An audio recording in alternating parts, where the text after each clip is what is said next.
What is up?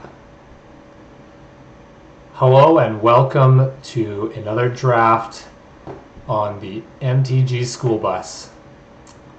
Tonight, we are very close to, we're not that close. We're fairly close to Mythic. It's the last day of the season. We only got 17 hours here to climb another 8 wins. I think it'd be nice if we got to Mythic. So even though Strixhaven has been out for a while, and Strixhaven's getting a little old for me, at least, we're gonna grab a Strixhaven ranked draft here to see if we can climb to Mythic, climb those last 8 wins. It's gonna be a little tough given the timeline. Jeez. Old enough to dominate? I hope so, Grego. It's I have to say I haven't been doing that well. I did have a 7-0 the other evening, but then I went a 3-3 again. So we're back to earth. But let's kick it off, and maybe, who knows? Maybe we'll get another 7-0, and we'll only have to win one after that. What is this? Your emojis, they're don't even know what they are. It looks like some random Chinese lady. This hotel has pretty good internet. I have my computer wired now, hardwired, so hopefully no more skipping around unless the internet is really bad. This draft brought to you by Dandy T2G IPA. It's delicious, maybe a little heavy, but it's great for this heat. You drinking anything tonight, Greg and Balls?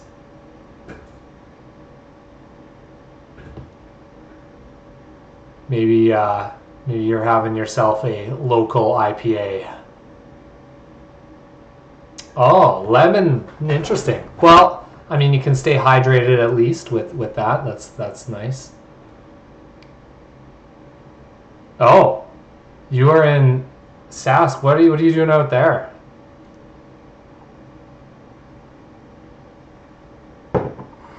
That took a long time to fill this table. That makes me think that these people are only going to be good people. Working hard for the money. Yes, I put the chat up on the screen so that if I upload this to YouTube afterwards, it gets it gets the chat as well. So that is the reasoning.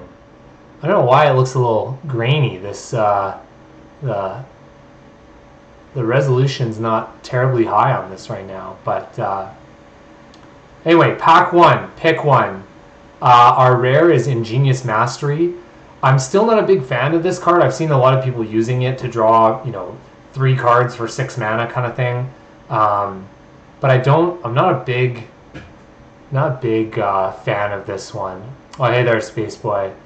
This card I think there's better cards to get card advantage in this format. Like even Mentor's Guidance is I think better.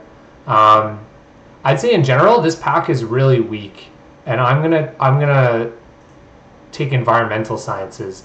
The more I play this format, the more I want an Environmental Sciences in every single sideboard, and being able to learn for it is really key. I think it's really good to stay open early, and it helps you splash later in the draft. So I'm going to take this. Probably that was also a very weak pack. I would take some Premium Removal over Environmental Sciences, but nothing mediocre, that's for sure. All right, so pack 2. This is kind of another mediocre pack. There's nothing really amazing here.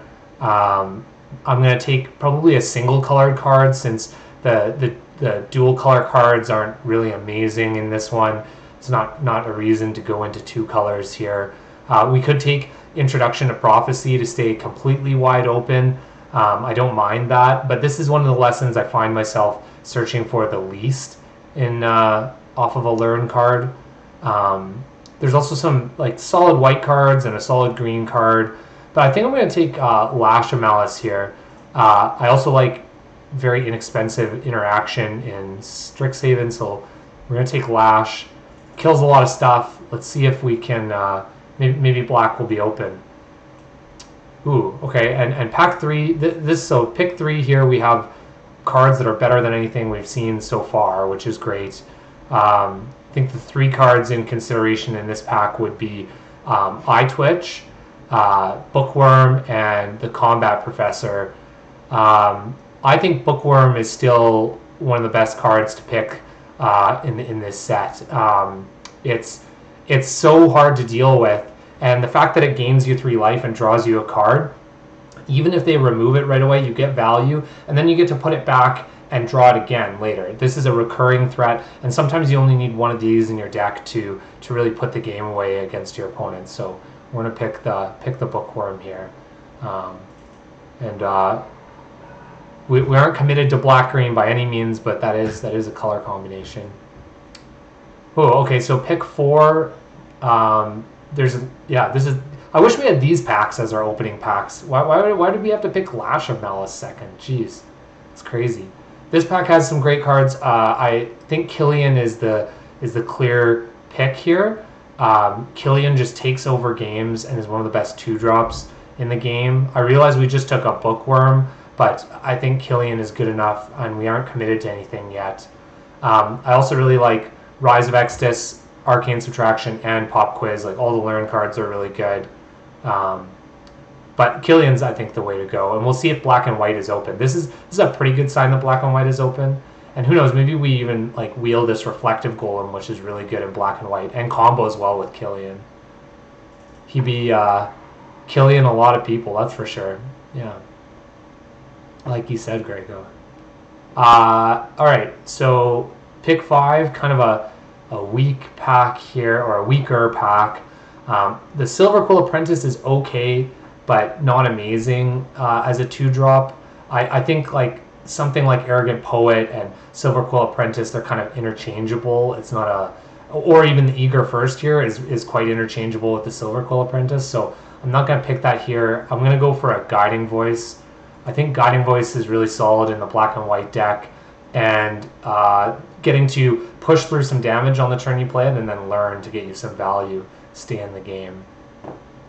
Alright, pick 6. I think this is a clear Mage Hunter's Onslaught, and the fact that this is still here in this pack to me means that black is open this direction, which is the important direction anyway. So that Lash of Malice is looking like a better pick for us from earlier on. And we might not end up playing Bookworm depending on what happens here. But, you know, if we do end up in green, maybe green-black, we could consider it for sure.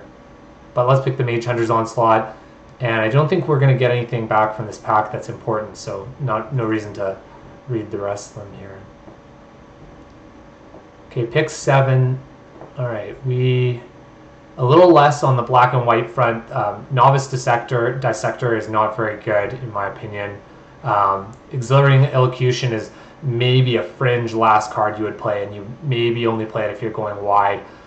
So here I'm going to take the Reduce to Memory as a nice flexible removal spell. Especially in black and white, if you remove one of their flying creatures or a creature with reach, you often have Inkling Summonings or other 2/1 flyers that you'll be able to get through. I don't mind this as a card to learn for. That's inexpensive removal we can grab from the sideboard. Okay, pick 8. Nothing has been showing up lately to pull us away from white and black, or white, black, and even green in this case. We haven't seen as much good white as we would like at this point, so we should maybe stay open for both of those, both decks. So I'm actually going to take a Witherbloom Pledge Mage here. It's solid in both decks. You can play it in the black-green deck or the black-white deck. And the Arrogant Poet was the other pick that I was considering in that last pack, but we'll probably get another 2-drop coming back from that pack we had with 3 of them. So,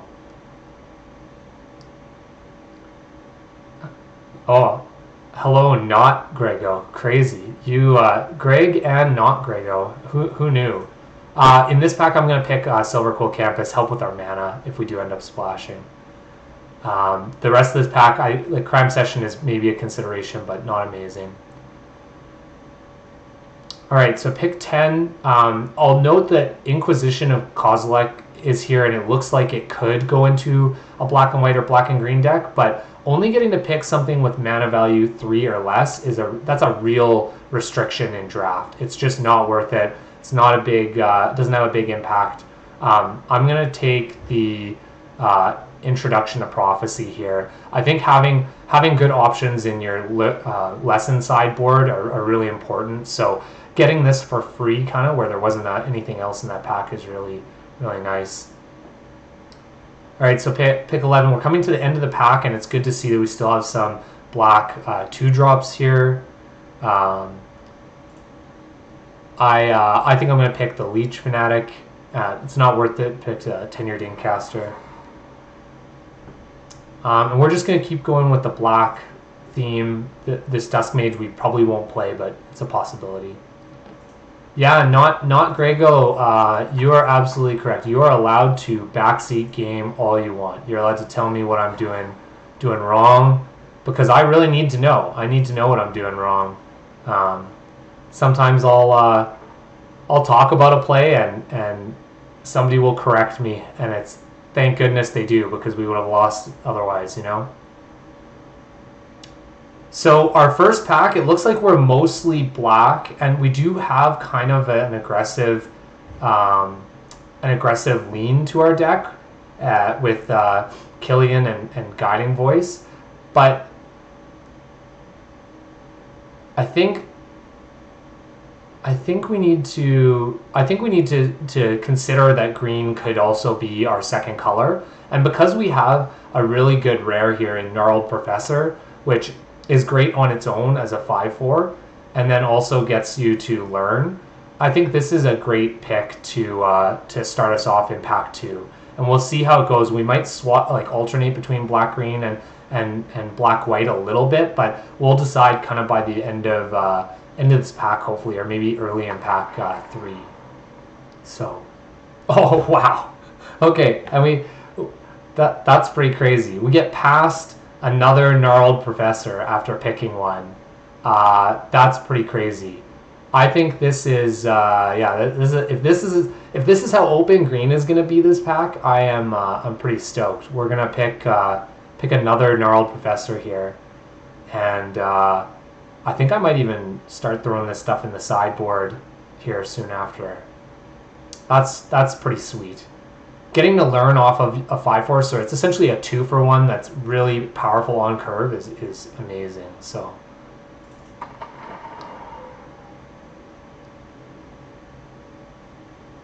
okay, so pick 3. So what do we got here? We got so I'll talk, I guess, Pestilent Cauldron. I'll talk about this for a second.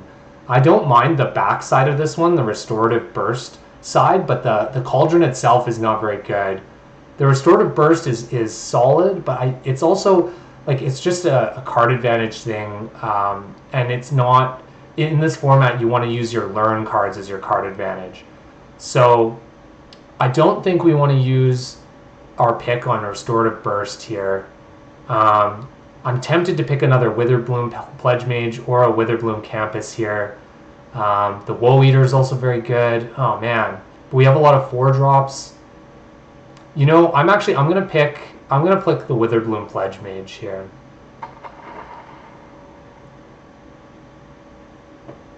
Okay, pick 4. Pack 2. So it looks like blue is fairly open this direction. We didn't see a lot of blue in the first pack, so we're not gonna switch into blue, but it's worth noting that blue seems to be open this pack. Still some solid cards here for us to pick. We can pick Pest Summoning to help out our lesson board. We can also pick a Quandrix Pledge Mage, which will be fairly solid as a grow creature.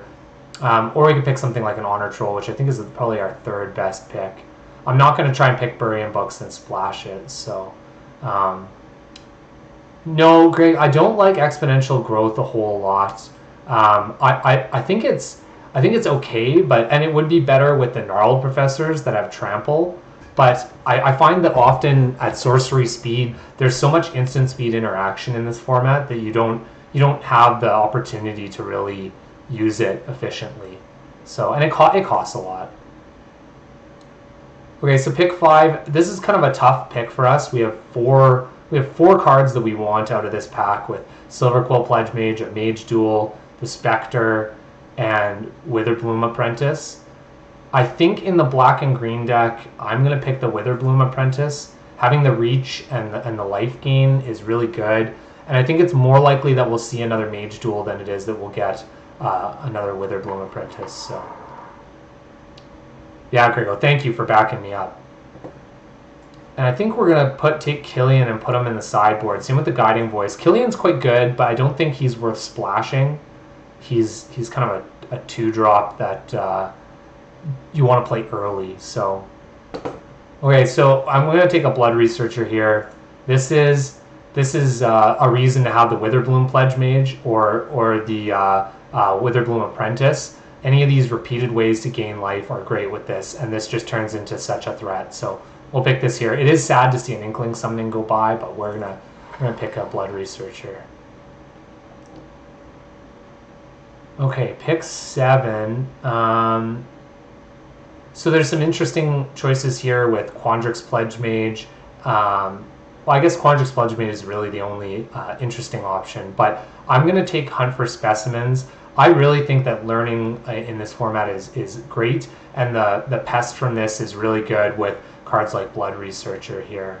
The Pledge Mage does turn into a big threat eventually, but I think in this case we want an instant or sorcery that's going to learn for us. Okay, and so speaking of that, we could get a Cram Session. I'm still not extremely high on this card. It's gone up my pick order, but gaining 4 life and not affecting the board isn't exactly where I want to be. I guess it's probably better than a Fortifying Draft or the Reckless Amplimancer. So, well, we'll get another one. I'm going to take Fortifying Draft here, just as a trick.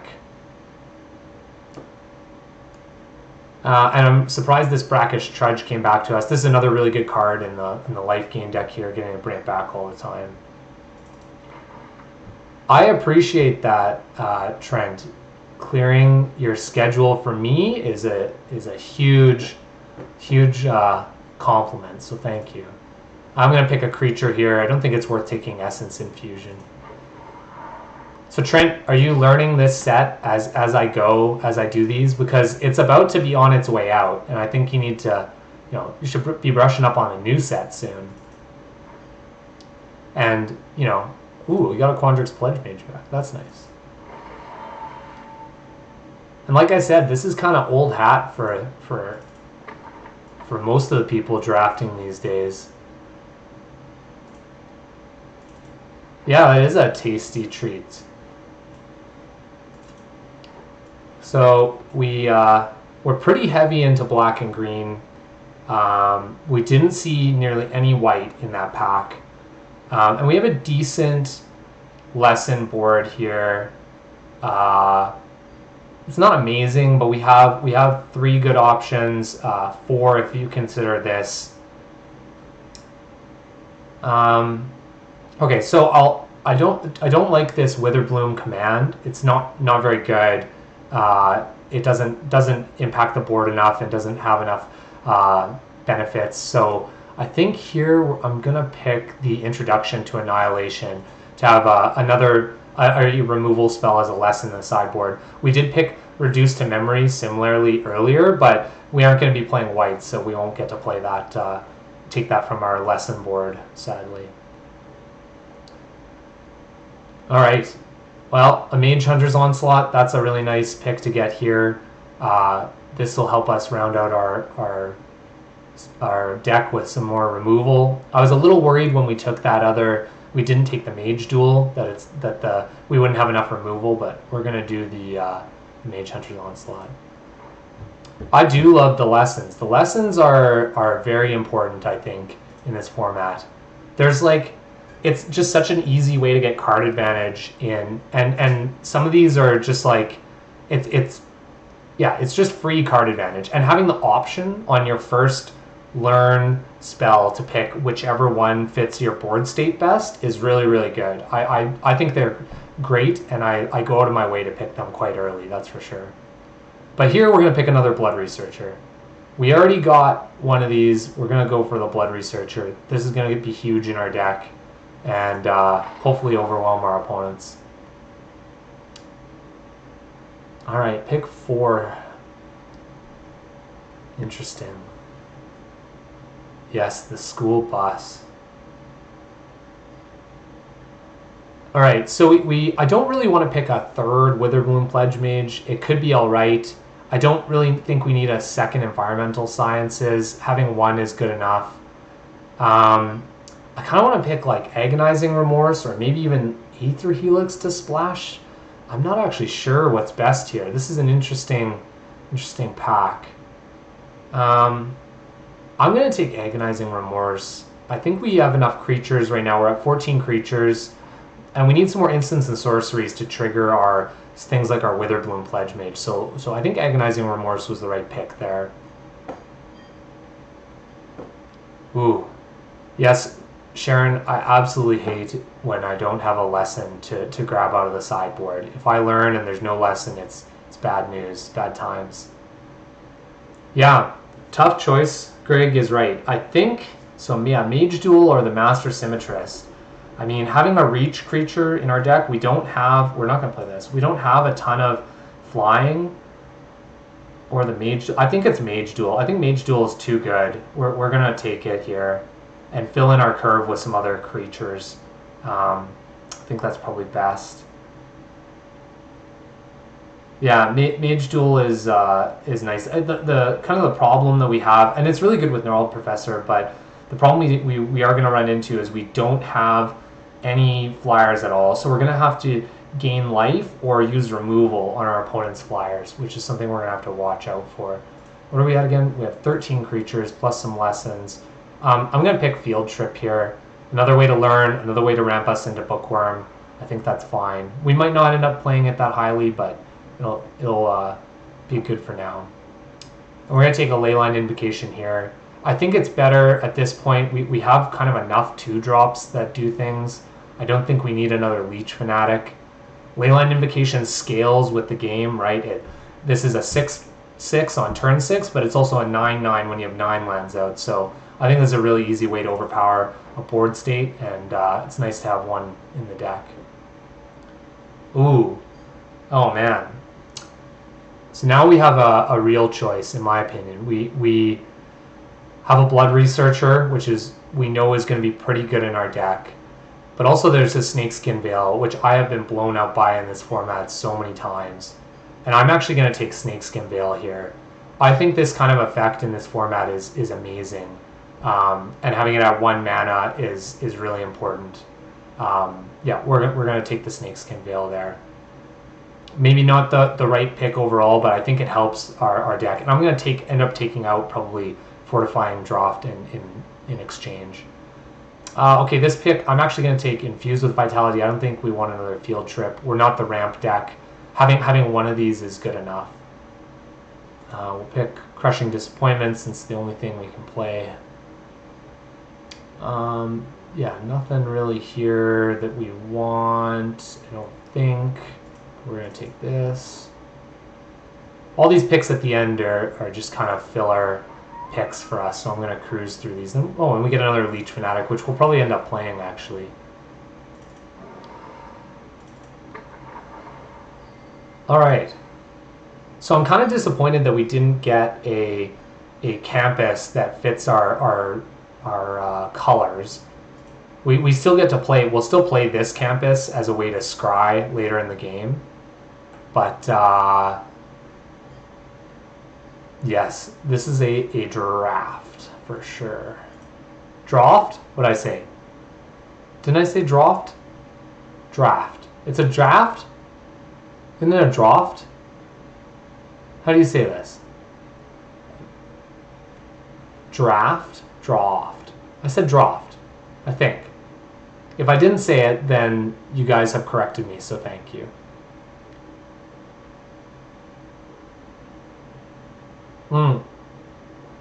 Sharon should correct me here. Yeah, this card is interesting in our deck because it could be kind of swingy, but I just don't think it's worth it. I think I'd rather play Snakeskin Veil. And let's cut some cards and see if we end up needing another instant or sorcery in our deck here. I'm actually gonna don't know if we'll play this. This is a possibility. Take out Arrogant Poet, I think. How many creatures? We got 14 creatures. Plus we got some learn spells to get us our pest summoning and the hunt for specimens. So I think we're okay on creatures. Not a big fan of this Servant. Oh, we'll take out Crushing Disappointment. I don't think we need that. Our learn spells, which we have 1, 2, 3, 4 of, will probably be enough for our card advantage, I'd say. Although, you know, oh, another thing, lately I've been playing 18 lands in this format, and I think it's been helping. I think the extra card advantage you have off of, I know I've said it before, off of learning, the extra card advantage you have off of learning is big enough that you want to have lands more often than not, and getting stuck on lands is actually worse than not in most cases. There's a lot of mana sinks like Reckless Implements, or you know, he doesn't look like anything, but when you have 5 mana, he attacks or blocks as a 4/4, which is pretty cool. Or something as simple as like having an extra mana to put this Bookworm back in your deck so you can get him. I think it's really important to have 18 lands. So I think I'm going to go with 18 in this case.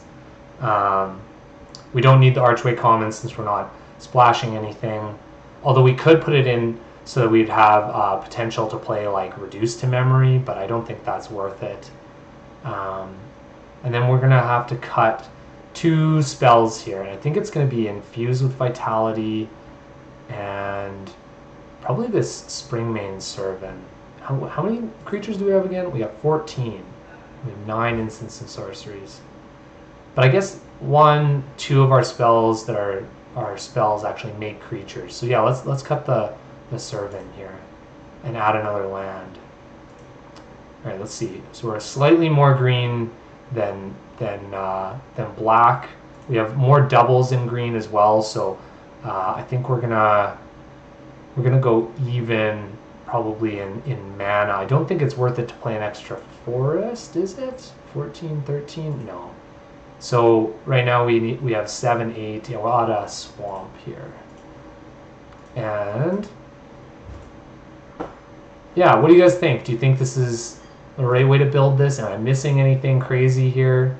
I think this is a pretty solid deck. I think we can get easily run over by some of the decks with flyers, like cheap flyers are going to be really difficult for us unless we keep these Leech Fanatics going. So we'll have to watch out for that. But yeah, it's not bad. I think we have enough ways to get these Blood Researchers a ton of counters that we'll be happy every time we draw these guys. And Gnarled Professor is really solid. So okay, let's check these. Oh, I want to save this. Let's check our quests for the day and then see if we can get some. Okay, we can do a few of these. Actually, yeah, that's fine. We can do these. So we need 8 wins, everybody. We need 8 wins, which is more than this one draft.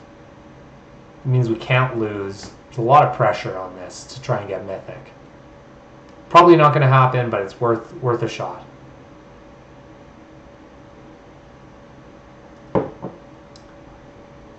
So, what do you guys think of?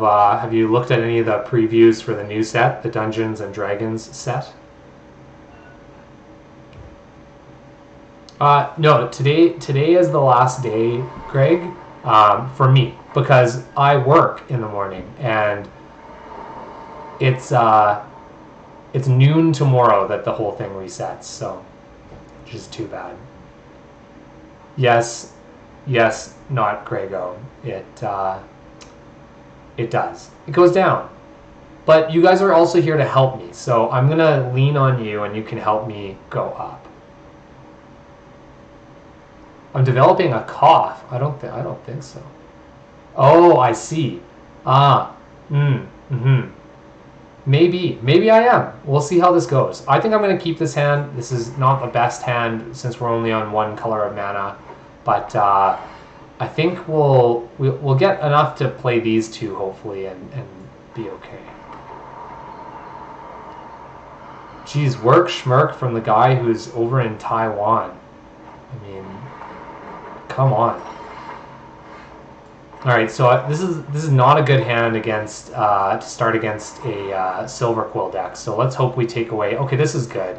We can at least take away some of their interaction here. And I think we're gonna take away the Lash of Malice. Yeah.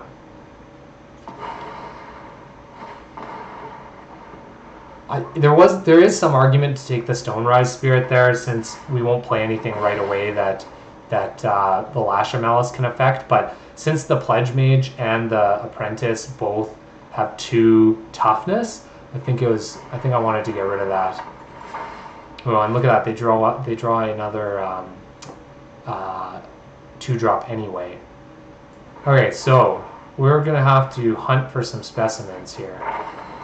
And let's go get, I think we have to get sciences here. Part of me wants to get pest summoning so I can start blocking things, but I think we need sciences. And the 2 life from this will help. Yeah, Sharon, it's the army pup. He's he's so eager to help out. It's kind of crazy. And I'm gonna throw away this pet. Well, maybe not. Let's say no blocks this turn.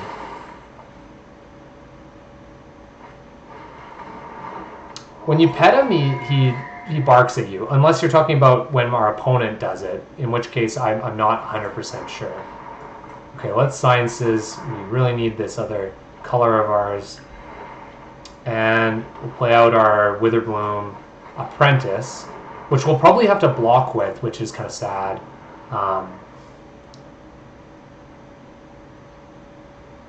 But I don't mind it, I guess. They could have a trick here, but I think this is our block, and I don't think we block. Well, maybe we block the other Eager first here in case they have another. If they have a trick here, this will save us an extra damage with the pest block. So let's do that here. We don't have a ton of ways to make that pest into a reliable creature anyway. It'd only really suck if we drew our Blood Researcher at this point, but I think we're okay. Well, look at that. We drew our Blood Researcher. Just as I said we'd be disappointed about. But that's okay. I think we're okay. Let's do a Witherbloom Pledge Mage here. Our opponent didn't have removal last turn, and so I think this Witherbloom Pledge Mage is okay unless they draw something. They might make their guy flying this turn with the Stonerise Spirit, but I'm hoping to gain an extra life when we cast Mage Hunter's Onslaught next turn. Ooh, but our opponent's going to take it, which is shitty. No. Oh. Okay. Or our opponent has decided to gift us a win, everyone. Look at that. That's how you do it. Wow. That is very lucky. I don't know why our opponent conceded there. Please do not concede if you're in that kind of shape. You can always draw out of it. Oh man. You know, Trent, I'm not sure if I should be the dog in this scenario or if I should be MTG School Bus. You know, am I the magic persona or am I the mad dog persona? Like, what am I? Hey? Who knows? In this case, I think I'm just the MTG School Bus, and we are gonna cruise through this draft. Take all the noobs to school.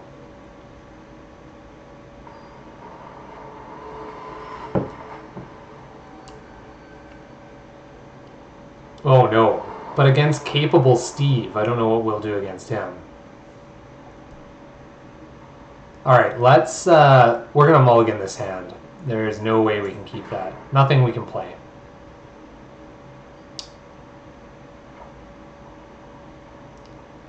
A standard emote. I did not know that. See, I'm learning everything from you, Trent. This is great.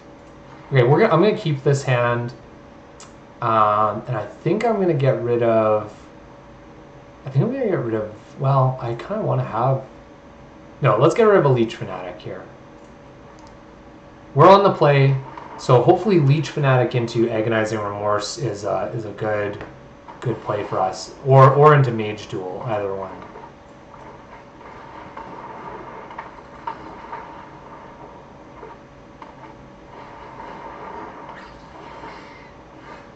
Alright, I think I'm going to play out Blood Researcher here and then run in with a Leech Fanatic. Our opponent has to block, pretty much. Yeah, and we'll get a counter on our Blood Researcher even after we trade. So I think that's a pretty solid play. Ooh, and our opponent's a little stuck on mana, it looks like. So let's remorse them before we attack here. Ooh, okay. This is quite a hand. Our opponent has a ton of things they can play on 3 and 4. So reject we can actually, and we can play around this kind of, or at least not play anything right away. So probably Burying Books, Greg, you're right. Although they're going to have a tough time keeping up mana for it. I guess they can just hold it up and we can't attack. So yeah, Burying Books, let's get rid of that. We'll have to watch for this reject and play around that a little bit over the course of the game, but that's okay. Well, they got a land, so they're right back in this, which is good for them. And I'm debating, I wonder if we Mage Duel this or if we wait for the Kelpie guide to come down. I think we're going to attack here, and while our opponent is tapped out, we're going to play Reckless Amplimancer, and then Mage Duel will be something we play next turn, because it's likely our opponent will tap out next turn. I realize they have Pop Quiz at instant speed that they could hold up, but if we draw land, we can attack with both our guys. Oh, see, they don't even want to block. Crazy. Ooh. This is a much better target to Mage Duel. Alright, well, I'm glad we saved this. Let's get rid of their potential 8-8, or later in the game 8-8, and deal them 6 damage.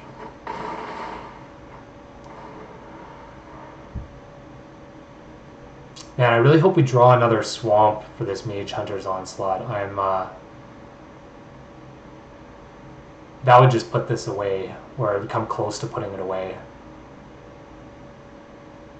Either that or we need another way to start gaining life for these Blood Researchers, but...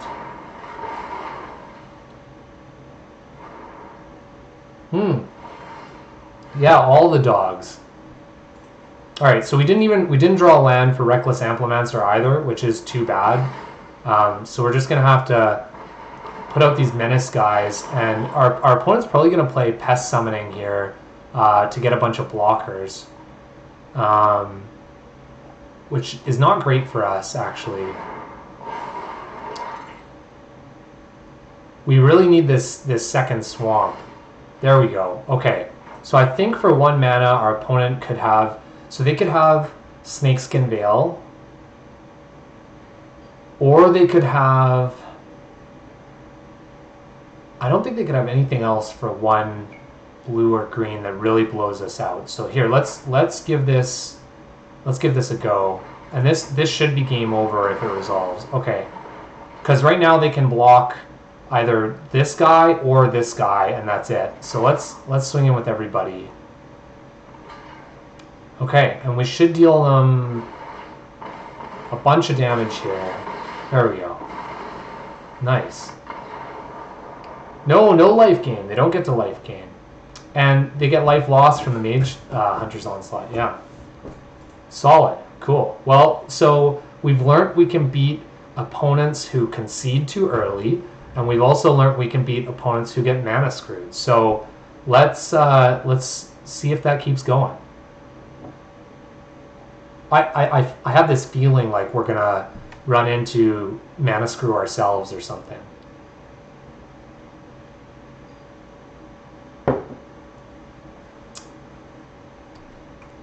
Thank you, not Grego. And Greg, you know this. Come on, you know this. If it's not lifelink, it triggers and goes on the stack, and then it resolves afterwards. So even I think there's even cards that say whenever. Oh no, maybe that is lifelink.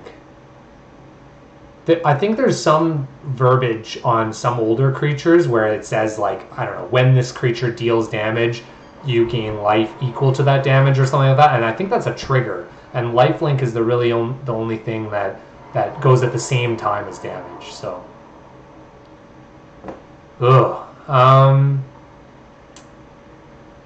okay, so we have a brackish trudge we can play, but nothing else. I'm not a huge fan of this hand, but I also mulliganing is not great.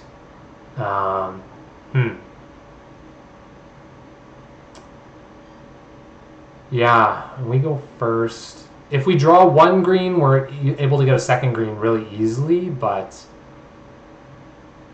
I think I'm gonna keep this.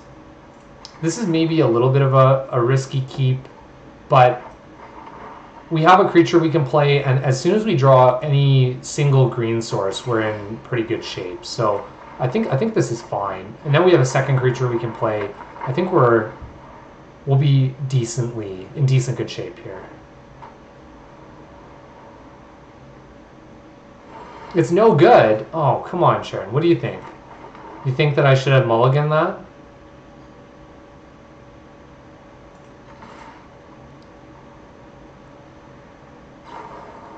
Oh, man. Well, no. I guess this isn't that bad. They'll trade for our Leech Fanatic, but a Fuddler. Oh, yeah. What is this? Is this from the new set? I've never seen this before. This must be from the D&D based set.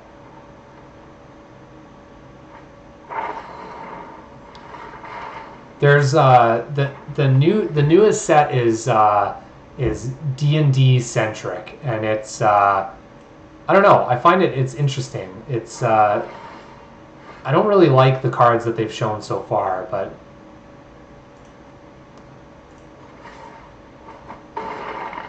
there's the dungeons that are kind of just like, sit on the side of the battlefield and you progress through them somehow. I don't really. It's not a big fan personally. Oh my god. Okay, well, interesting. Okay, well now we get our green, but it's a little late right now. Okay, so we got a field trip here for sure.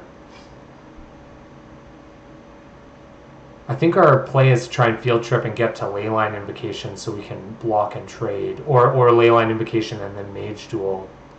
Okay, let's field trip. And we're going to get environmental sciences. I think that's the best thing to do. I don't think it's worth it to get Introduction to Annihilation here and make them draw a card. Well, maybe it is. Actually, they do have Expanded Anatomy.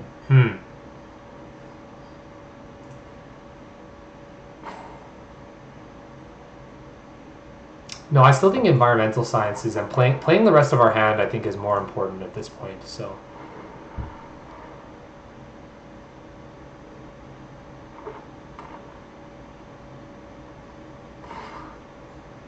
okay, and I think I am gonna block. Well, what are we doing here? Hey.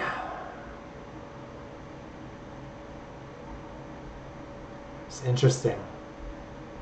I'm not sure about blocking here. If I block and trade, that's not amazing. I'm just gonna not block. I think next turn, if we have a second creature out, we might force them to play Expanded Anatomy. Yes, life is a resource. But Sharon tells me I use it as a resource too much, so I don't know. Okay, alright. So we didn't draw an untapped land. We are going to environmental sciences for sure. And I think we're going to environmental sciences and then play Gnarled Professor here. That puts the most power on the board. And we learn. And we're going to get a Pest Summoning, I think, to block here. I still don't like getting the removal spell quite yet on this board, since we have a Mage Duel in hand. Ooh. Our opponent could just have something like Snow Day here and tap our guys and completely ruin us, but we're kind of behind right now. I don't think we can really wait around for them to do something. Or to not have that. I'm not sure whether the fact they're thinking is good or bad.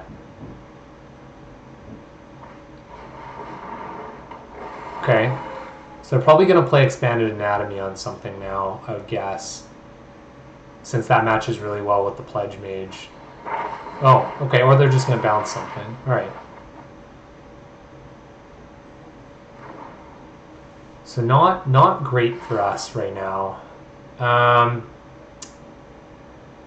I think as much as our life is a resource, I mean, I definitely have to block. And I think I'm going to block the 6/6. I don't think it's worth it to get rid of the 2/2 at this point. I think saving us the extra 4 damage is actually more important here. Because we have a tough road to survive this this onslaught right now. Okay. 6 mana plus a tap land. We can play either Gnarled Professor and the Witherbloom Apprentice, or I think more likely we're going to play the Pest Summoning here. Oh, okay. We're going to play 3 things this turn. Okay, let's do this. We're going to play Witherbloom Apprentice, and then we're going to gain a couple of life, and we're going to fight something. We're going to play Pest Summoning. Hopefully this will stabilize us to get something pretty big out. We're going to Mage Duel here, and our Apprentice is going to kill their Pledge Mage. Alright, so now we have some blockers. We have a little more life than we did. And then hopefully we can get to like our Leyline Invocation that's going to be really big.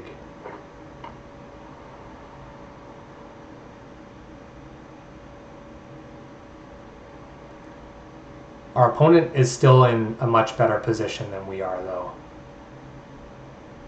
And I think the only good news here is that they'll spread out those counters like that, so we do get to kind of pick and choose what we're doing. And I think we're going to save our Witherbloom Apprentice, and we're going to block 2 of these guys. I don't want to take 8 here, so we'll block 2.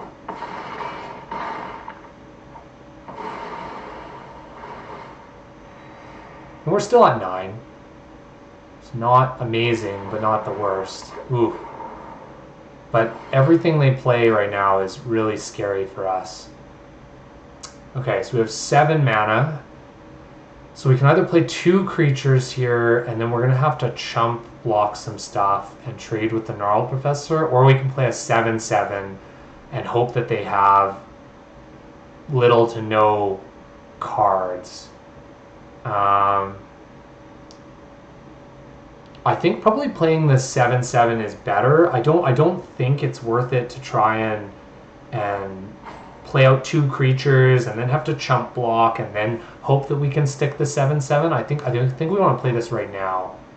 We'll drain them for 1, and if they don't have anything, we're gonna get to eat whatever creature they attack with. Oh no, they do have something. We're gonna counter this. Oh no.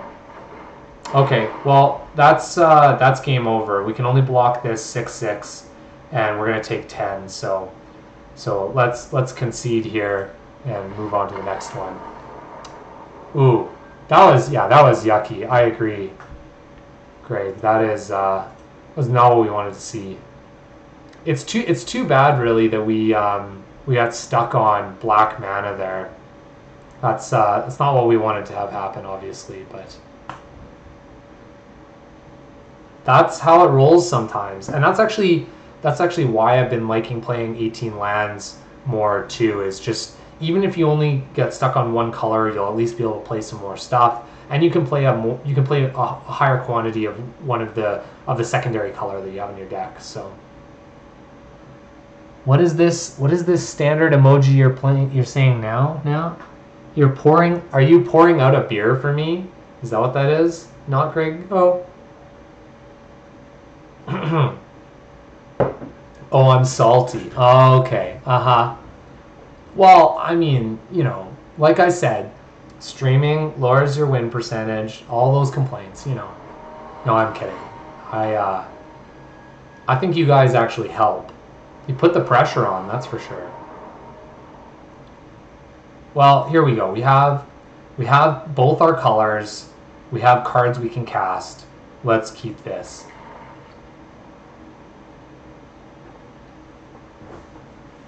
And hope that it doesn't backfire on us somehow. Once again, this campus, if this campus was a black and green campus, I think I'd feel much better about our mana in all these games so far. Which is kind of shitty, but... Alright, not worth playing Lash of Malice on this Unwilling Ingredient, so let's see what our opponent has. They took a mulligan, so this should be decently good. And we get to... I'm going to take the... I think I'm going to take the Shadewing Laureate here. I kind of like leaving them with Guiding Voice, and then we can play with our 1 mana open for Lash of Malice and completely blow them out, unless they play it on their Unwilling Ingredient, in which case we can still kill it, but it's just interesting that they how we think they're going to play this. I'm going to take the Shadewing Laureate because it's the best card, and then we're going to try and hold up 1 mana in the future here if they don't play Guiding Voice right away. Yeah, okay, and they didn't, so... So I don't think it's worth it to play the Pledge Mage yet. I'm just going to pass the turn and hope that they play Guiding Voice on something. I don't mind taking an extra couple damage here because, life is a resource. That's what I said. And next turn we'll get to put the Pledge Mage into play and hold up Lash of Malice.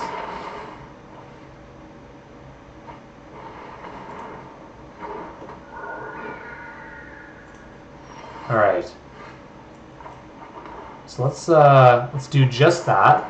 Hopefully our opponent will try to get around the Pledge Mage by playing the Guiding Voice. Well, not get around it. He actually has enough ways around it. He or she, this Reno.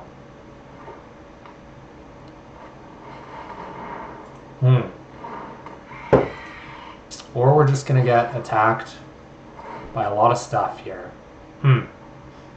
Okay, well now that they have a target for that Guiding Voice that isn't going to... Yeah, that isn't going to get killed by Lash of Malice, I'm going to use this here, and we're going to kill this Arrogant Poet. Take a couple damage, and... Oh, that's a nice draw. Wow, Mage Duel is perfect here. That is great. So let's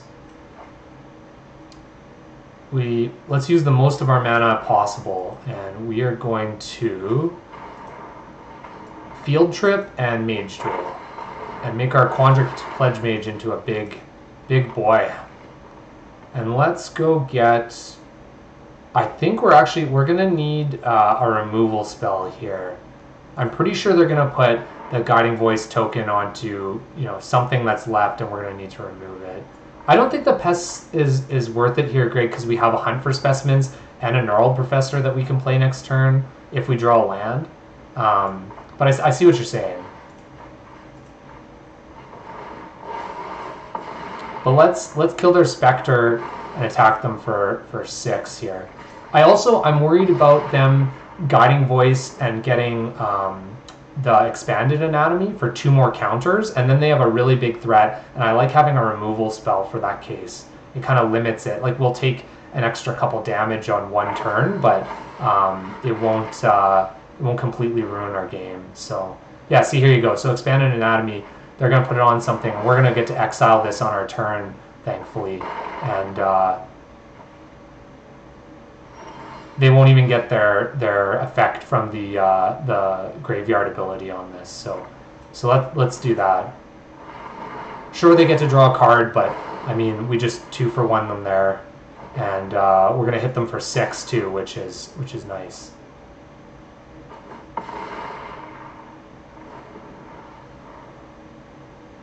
I think in the black and white deck, Expanded Anatomy is one of the best cards you can pick. Like this, you really want one of these in every single black and white deck for sure. So, all right, let's just see what our opponent has. We're gonna send in the Pledge Mage. They might have an Expel or something, but I'd rather them play that out first before we play out our hand, so we can decide what to do. Okay, and they didn't. So here we're just going to use the most of our mana and play out a Leech Fanatic and the Brackish Trudge. And this way they're dead a couple different ways. I mean, they could still have a Sweeper or something, but... Alright, but they didn't, so that's okay. Nice, everyone. Nice, says Greg. So our deck worked pretty well there. That was... I think very lucky to draw that Mage Duel when we did. I think we would have been in real trouble if we didn't draw that Mage Duel there. So a little lucky, but that's better lucky than good, you know. So we can keep this. David P. Diddle. I don't know if this is a play on something that I don't understand, but I don't understand. What is Pog, if I may? If I may be so ignorant as to ask what Pog is. I think we're going to get Pestilent here.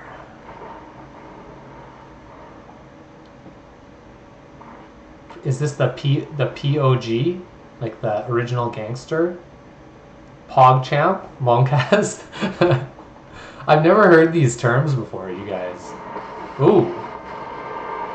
Our opponent with a Planeswalker off the start. That's pretty crazy. Okay, we're gonna have to spend some time attacking this thing into the dirt. So let's play out some more creatures. What is a PogChamp? And how does that relate? And is champ an acronym, or what is that? I have no idea what you're saying. Alright, let's see what our opponent has. They're going to have something here, I'm sure. They wouldn't have not played anything and played their Planeswalker so early, but or I don't think they would have. Maybe they did. Oh, this is good training, she says. Okay, they bury in books one of our pests. I really don't mind that. And we're going to get to Gnarled Professor here. What is going on there? Sugar, and there's a dinosaur.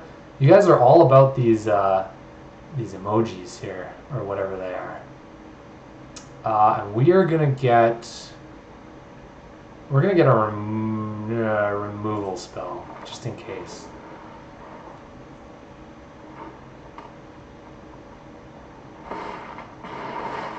Emoticons? I'm a T9 guy. That's all I know. Give me a colon and a bracket. That's what I deal with. Okay, so Flame Painter here is a little scary. If they have a card, well, if they can get through our defenses, they're going to get to replay Bury in Books.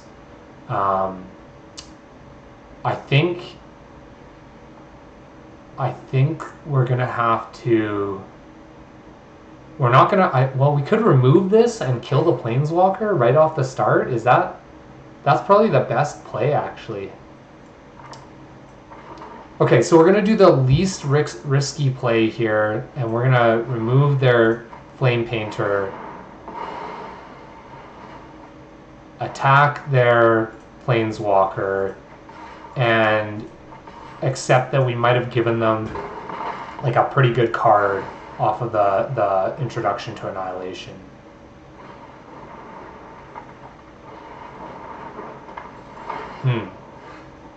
Okay, and they have another one of these illustrious historians, which to me is not very good against this board. So let's keep rolling with our creatures.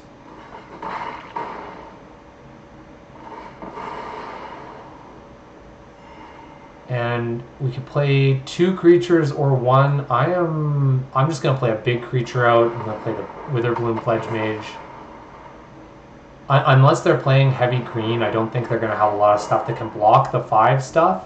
But they obviously have some smaller creatures who could block, like Brackish Trudge and the Amplimancers. So I'd rather play out the 5-drop than playing out two creatures, I think. So. And that seems to have worked out here, but who knows? Our opponent could have a ton of stuff. Or they can just take a bunch of damage. And now I think I'm going to play Blood Researcher. Well, hang on here. Yeah, let's play Blood Researcher out and Brackish Trudge out. I'm not going to play the Witherbloom Apprentice until later. I think this is a good card to keep until you have something to trigger it. Oh, or we'll just win. That's nice, hey? All right, we're in Tier 1 of the Diamond, folks. This is, that was one step closer. One small step for noob kind and all that. Double Dinosaur. PogChamp. Big Home. What? Am I doing this right? I can't wait to post this on YouTube and people to laugh at my non-knowledge of Twitch slang. Okay, we have a decision to make, and we are going to keep this hand. It's not a great hand, but we have a 2-drop, and a 3-drop, and a 4-drop that we can definitely play if we draw all swamps even. So I think this is good enough to keep. And we have 18 lands, so our deck is going to give us lands, right guys? It's not going to sit here on 2 lands and tell us that we can't play anything anymore. I hope. I really hope. Okay. This is that swamp thing I talked about that is still alright. It's still okay. It's not a big deal. And we get to play out a Brackish Trudge. That's nice. I mean, getting 6 power on the board on turn 3 is not bad. So, okay, and here we go with a Forest. And we're going to play this out. I wonder what our opponent... If our opponent blocks, do we play Snakeskin Veil to save our creature? That is something we have to decide before we attack here, just to make sure. I don't think we save either of these creatures. We're happy to trade. You think it's a yes from you, dog? Oh, man. Maybe we do. I guess it forces them to use removal on whatever else. Okay, let's see if they block the Brackish Trudge. If they block the Brackish Trudge, we can just bring it back. Okay, well, they didn't do anything, so we're all right. And I'm not going to use the Mage Hunter's Onslaught on that Spectacle Mage.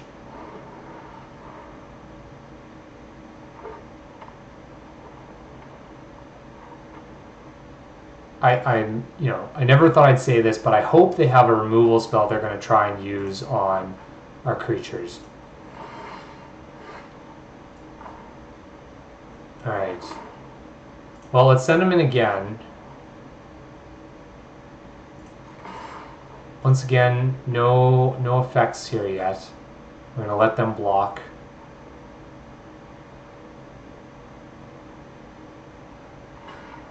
Okay. So we're fine with this trade right now. But let's see what our opponent has here.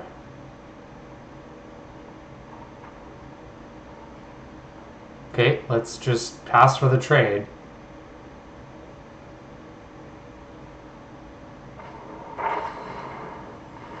Alright, so here we will Snakeskin Dale now. So if this resolves, this is really nice against something like Arcane Subtraction, where it also gets rid of the learn portion of this too. So that is probably the best way that could have turned out. And my only lament is that I can't play this Gnarled Professor post-combat, so I'm being greedy now, you know? 3 for 1. It could, I guess it could be kind of a 3 for 1, you're right, yeah. Ooh, and our opponent discarding one of the better cards in this format, in my opinion, with Magma Opus. But it is 8 mana, so, I mean, 8 mana does a bunch of stuff, but...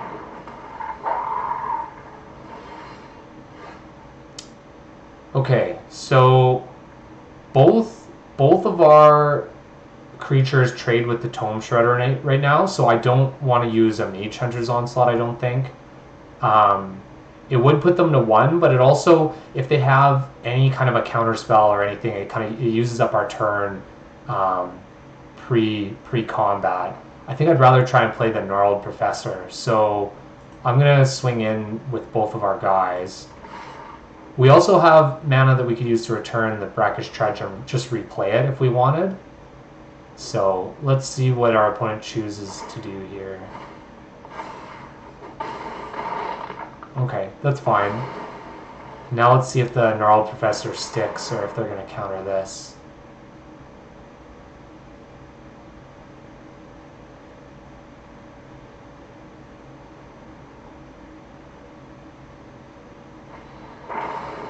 Alright, so they return the spell to our hand, which isn't as bad as what we what I would have thought, but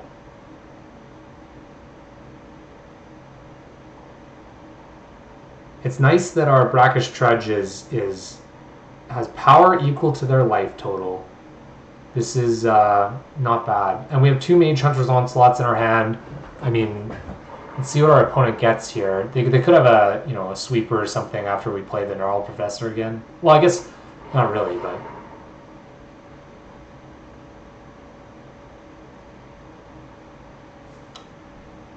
I drafted this Magma Opus card twice in a row recently, and one deck went 7-0, and the other deck went 3-3. It's nice. All right, let's just keep attacking here. It is okay to think before play, whatever that means. I don't often think before playing, Trent, if that's what you're saying. I just play whatever uses up the most of our mana, and our life is a resource, so we have lots of resources.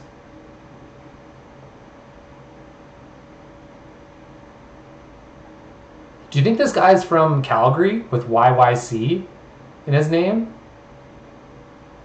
He's YY Ching, but he could be just an Asian person in Calgary. It's interesting, you know? You don't see YYC very often. Or girl, correct. Gender non-specific.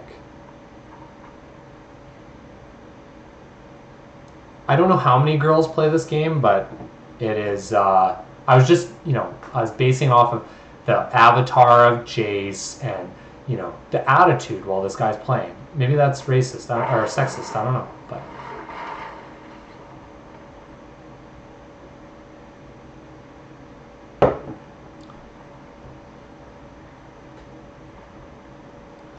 I'm not getting mad at her for considering her moves, I promise. Not Grego. This is I want them to consider their moves as much as possible. It makes for better Magic if your opponent plays to their outs, So let's see what they have. I mean, they obviously if they could have something, but they don't. So nice. All right. 4 more wins. 13-year-old just learning or a not Grego just learning. One of them. I guess I'm not supposed to make fun of people who are in the chat watching me play, spending their time, hey? It's not really a good use of, yeah.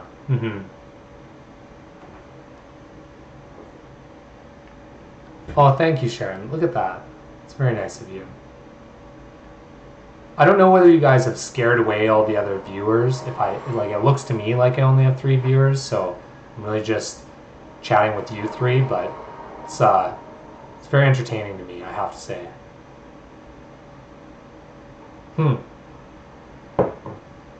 Okay, this hand's okay, not amazing, especially on the draw. Starting with 3 drops is not the best, but I think it has potential, so we're gonna keep it.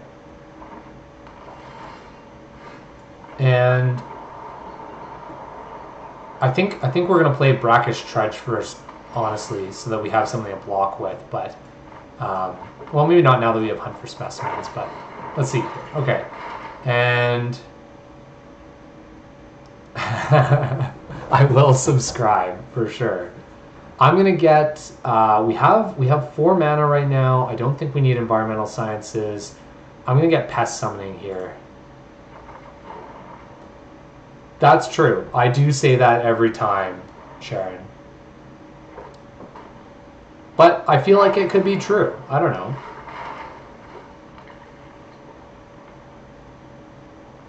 You guys do chat a lot, and you know, which is great, but other people could get overwhelmed by the chat and me responding to the chat, you know? So our opponent here playing, I guess, Quandrix. It kind of sucks that we don't have any pressure to put on them right now. Like, they can get Environmental Sciences here and feel pretty good about their turns. We are not an aggressive deck, that's for sure. We have a couple of aggressive draws, but nothing amazing. So, and I think here let's play Brackish Trudge first.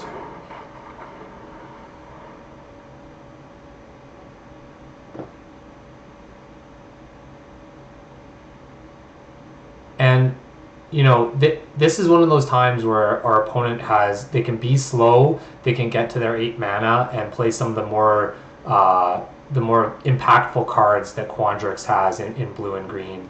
I think blue and green is normally better than black and green in the long game. So we're gonna have to hope we win the mid range here and don't let them get to their big spells, I think. And maybe they're splashing. Ooh, and they're splashing red too, which is great for them. They probably have a bunch of powerful stuff. Ooh, and they're ramping again. That's pretty crazy. They're gonna have 7 mana next turn.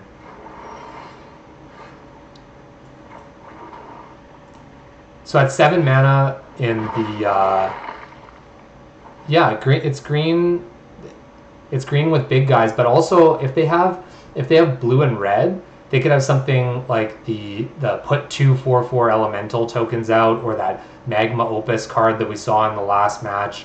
They could have a lot of stuff that's really really powerful and just stalls us immediately.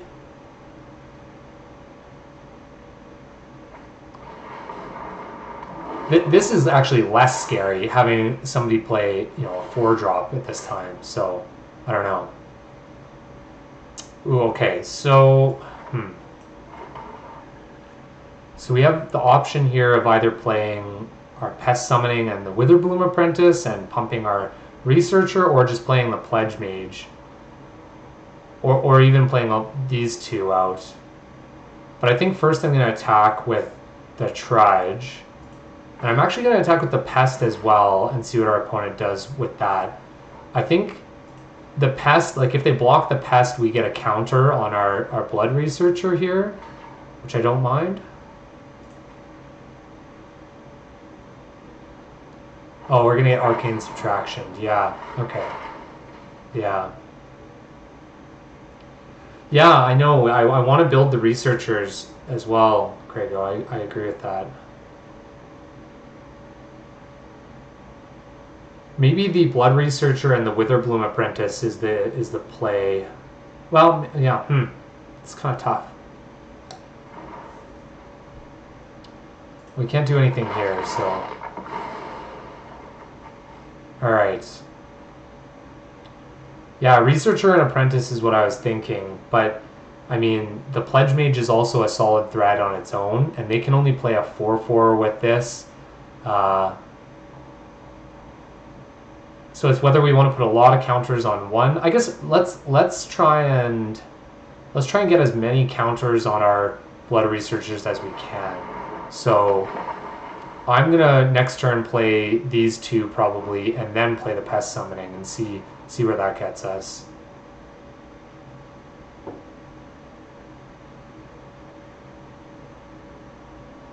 I kind of like playing the 5/5 here because our opponent could just play fractal summoning for 5 as a way to block, and we're fine with that play. Like, I'm more scared of them playing 2 removal spells, or the elemental summoning and a removal spell, or something like that. So just sometimes you want to play cards that make your opponent think of the easy play, and if you know what their easy play is, sometimes they'll just railroad themselves into that. So I think here playing out the pledge mage makes them think a little harder, even though they have a pretty good block with the professor and the pest token.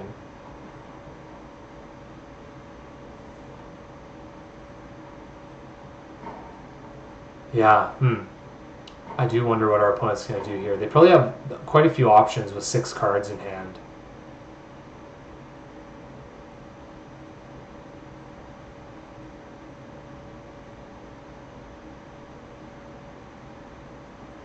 Like, they could easily just play elemental summoning and fight something with mage duel, fight our pledge mage with mage duel, and then we're back to where we were last turn. Okay, but there. So they tapped out to play the 5/5, which is actually what we wanted, I think. And we're not going to attack into it, but this was just an easy way for them to get a big creature out to rival ours.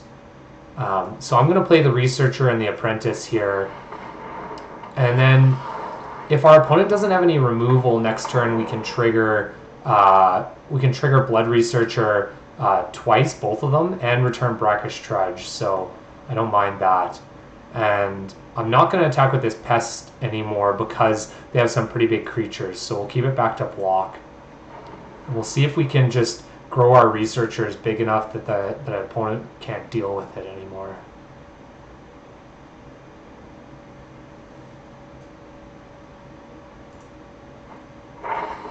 Oh my, more learning? Come on. I thought I was supposed to do that.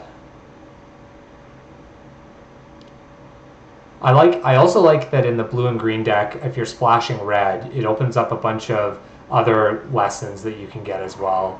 That to me is really solid. It's a good reason to pick lessons very highly.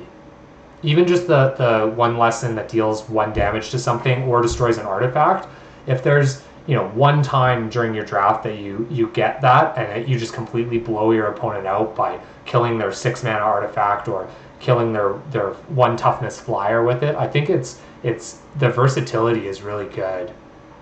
Very high on these lessons for sure.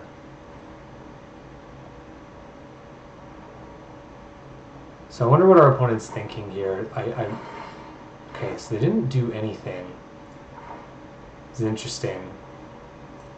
It scares me a little bit, actually. Like, they didn't play Expanded Anatomy. They might have like Burian books or something up, but I think we just keep trying to get some value here out of these pests.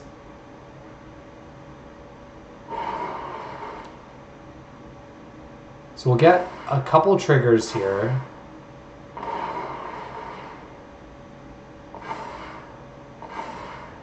And we're not ready to attack with these blood researchers yet, but we are going to attack with this pest.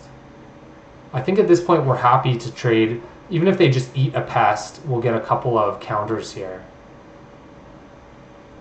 That is a good question, Sharon, if they have a board wipe. But the only board wipes I can think of in these colors, there's one that costs 2 red, and it's the one that deals damage if they exile an instant or sorcery. And so they could only deal 3 right now with that. So I'm not 100% sure. I don't think they have that. Yeah, RR for sure. So let's just make these blood researchers pretty big. Let's return brackish trudge, and I think we're just gonna kind of wait a minute here and see what our opponent is doing with their mana open.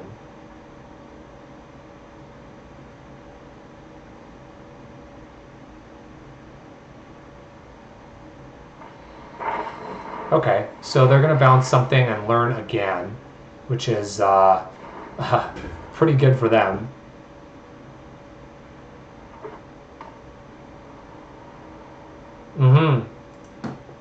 Look at all their research. They are going on field trips. They are learning arcane subtraction and taking pop quizzes and dividing by 0. They're doing stuff that I am not. We haven't learned more than once, and all we did was hunt for specimens, which we found. And our opponent has 7 cards in hand still. This is it's a little scary.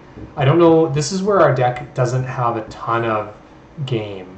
We don't have a ton of ways to break board stalls in this deck, especially not if they keep dealing with our blood researchers. Ooh, oh, and our opponent will 2-for-1 us here with an 8 mana spell.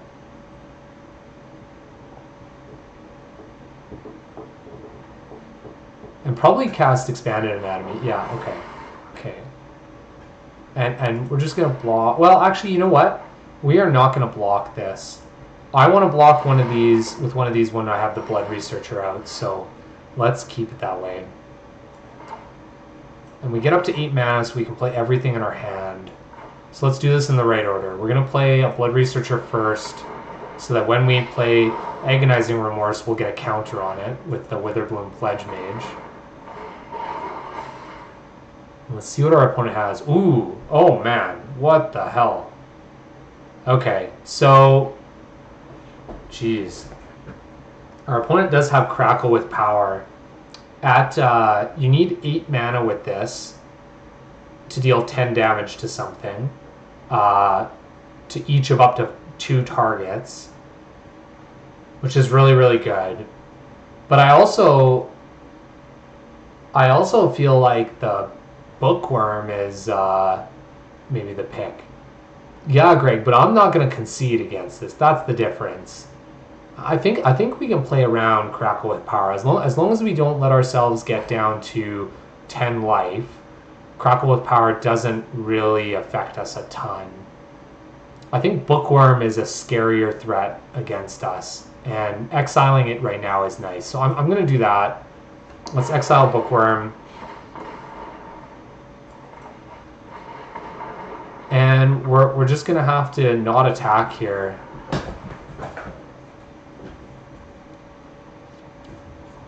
This is oh man, our opponent just good gamed us.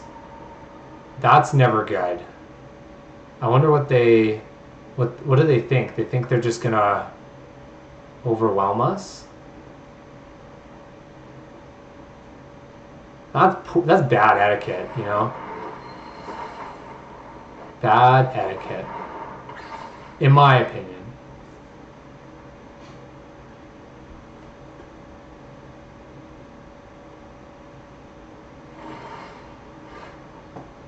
Okay, well, see, look, we are not out of it. We are definitely not out of it. I don't know why our opponent is so confident right now. See, we got this. There is no reason to be afraid, everybody. Our opponent can Crackle with Power, but they're just going to deal us 10 damage. And they have to get to, what, 6...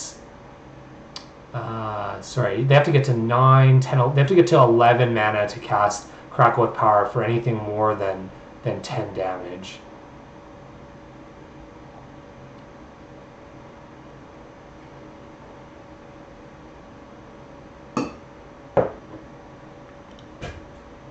$11, you say?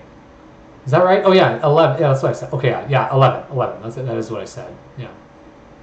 So our opponent would probably going to use Introduction to Annihilation on our Bookworm, unless they want to get real aggressive this turn. Okay, so they're going to kill 2 of our creatures with Crackle with Power. Probably swing with... Oh, just that, hey? Okay. Interesting.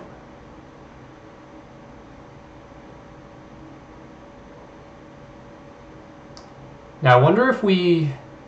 I'm going to put a stop on our upkeep here. I'm debating putting Bookworm on into our library on our upkeep so that we can draw this sooner. I think that might actually be better right now. We're going to use Mage Hunter's Onslaught on our turn anyway, so that's 4 of the mana. So... let's see here. We're at 20 still. Yeah, I'm gonna. That's what we're gonna do. So during our upkeep, we're doing this during the upkeep because Bookworm puts it 3rd from the top. So I'd rather not draw a card first. Let's put it 3rd from the top and then draw.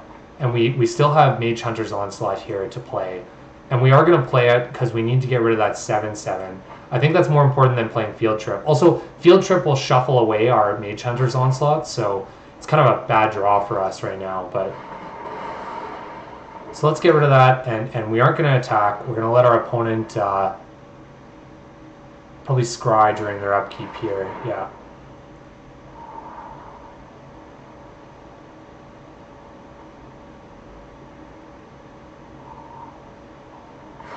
Okay, putting cards on top. I don't like that when they're in this situation. Their board is still much better than ours, and they do still have Introduction to Annihilation. So we're not out of this, but it doesn't look amazing quite yet. Okay, Needlethorn Drake is not what I thought they would keep. Well, a land is not really what we wanted here, but we're going to play it and pass the turn. We really want that Bookworm. Even though they have Introduction to Annihilation, us getting to draw a card, gain 3 life, and then also draw another card off of Introduction to Annihilation is pretty good for us. So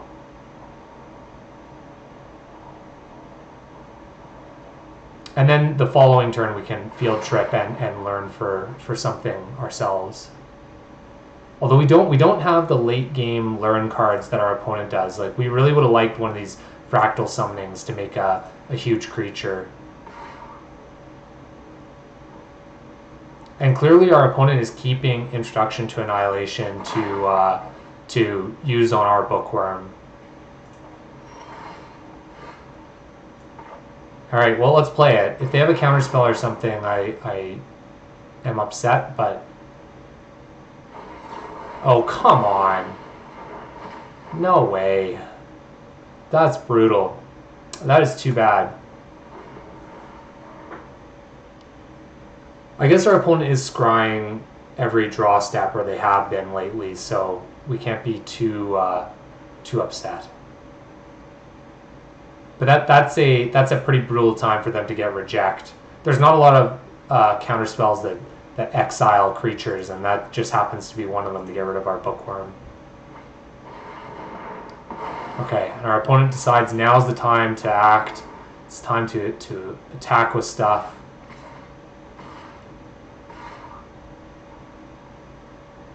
And we... Our one blood researcher is here. Where did our other blood researcher... Do we only have one blood researcher in this game? No, we had 2, didn't we? Did our other one get shuffled in here somewhere? Huh. Yeah, we could definitely use with some more cards.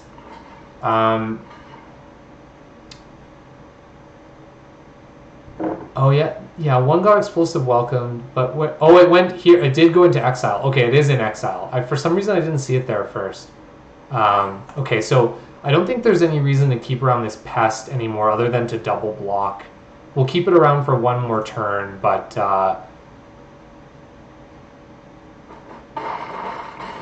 it'll likely just be a chump blocker here shortly. I like being able to chump block and then return Brackish Trudge if we get the chance. That might be our only way to value our opponent out of this game. So, okay, let's field trip. I can't remember what our lessons are, but I doubt they're very good at this point. Okay, I think we're at 10. We have 6, 7 mana. Man.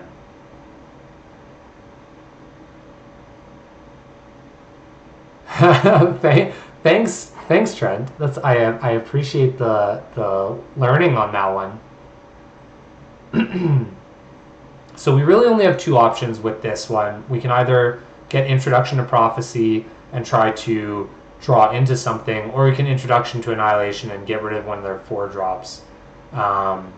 I'm really hesitant to do the Introduction to Annihilation because nothing they have is that amazing, and because they're scrying every turn, like they're just going to draw a shit ton of cards, and they're going to draw useful cards here too. But also, I don't know what we can scry into that's really going to save us here.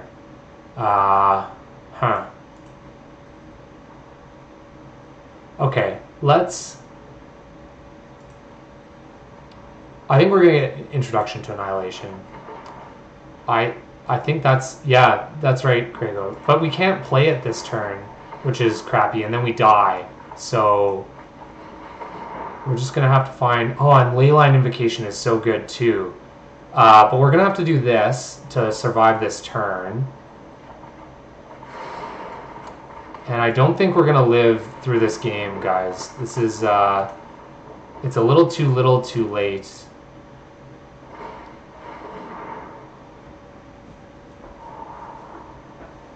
We get to block, we get to bring back Brackish Trudge, but next turn we only get to play one creature, and we don't get to kill any creatures of theirs, so I think we're just dead.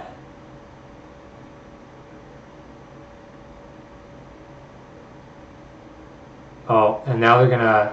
Yeah, okay. Well, we're even more dead now, but... Damn. Oh, man, I wanted to get that guy so bad after he good gamed us so early. That was... I feel like you're not on the right page there, Trent. I think that guy was thinking he had won for sure. So I do like winning out of that scenario. But okay, we're at 5 wins. We're 2 losses. The next loss we're out, but I feel pretty good about this deck.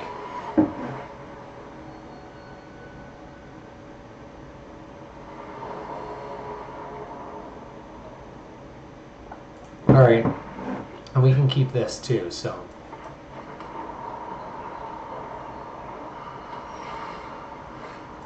Ooh, now do we Agonizing Remorse first? I'm going to Agonizing Remorse, yeah. Yeah, Sharon, that guy was a jerk, for sure. Ooh, okay. So our opponent, a little short on white mana with lots of white cards in their hand.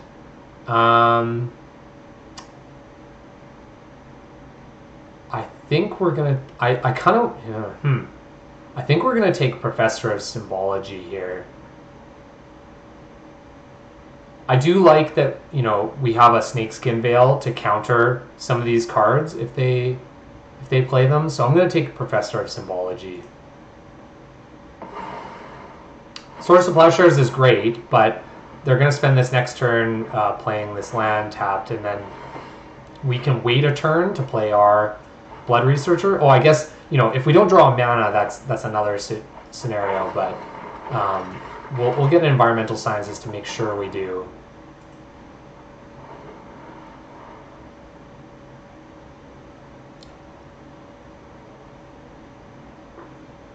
This card, I really like this card as a 2-drop. I mean, obviously because it learns, but it's something you can just play on curve every time and be happy about. And our opponent playing 4 colors, it looks like, with the Quandrix Apprentice there. That's pretty crazy.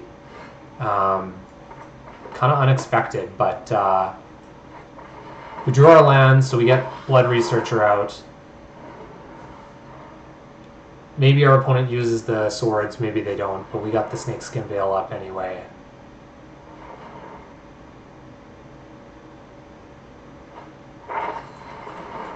Okay, yeah. Our opponent probably playing just like a bunch of value here.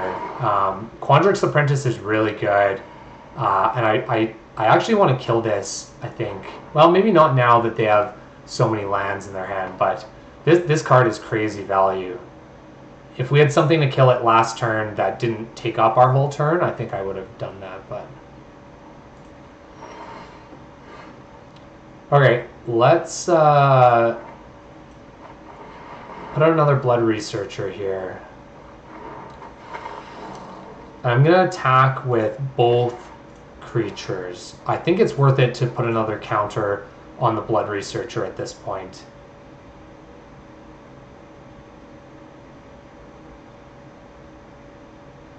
Just from that pest dying. So, and if they don't block, they take an extra damage. So, all right, fine by me. And our opponent here still might. Oh, they didn't do anything. I think they know we have Snakeskin Veil up now, which kind of it hurts how good Snakeskin Veil is, but. I think for one mana, it's pretty easy to hold it up.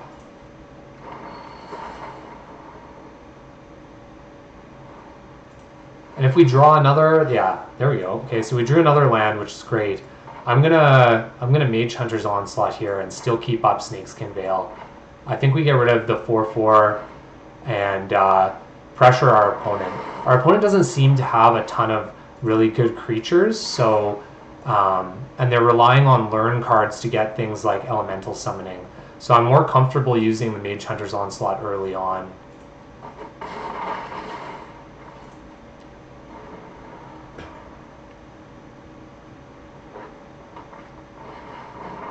Yeah, okay. Letter of Acceptance, alright, okay.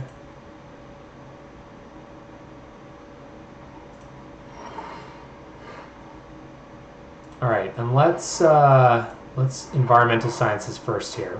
Gain some life, put some counters on Blood Researcher. You know, feeling okay right now. Feeling okay. You know, often don't feel so okay in some of these games, but so we'll go to combat. They're probably going to Study Break here, if I had to guess, and we're not going to use Snakeskin Veil in this case. It's just not worth it to. We don't actually counter the learn part of Study Break, and it's not killing our creatures, so I don't think it's worth it to do it here. Depending on what they get to, yeah, okay, they get a Fractal Summoning. So they can make a fairly big Fractal, but nothing amazing right now.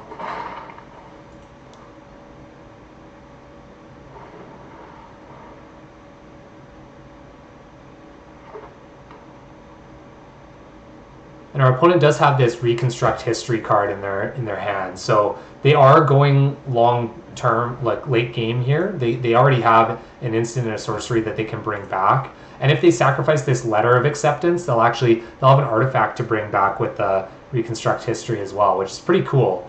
I haven't seen that before. I think most of the time people just play it to get back an instant and a sorcery, and that's the best case scenario, but. So our opponent putting out some pretty big stuff here.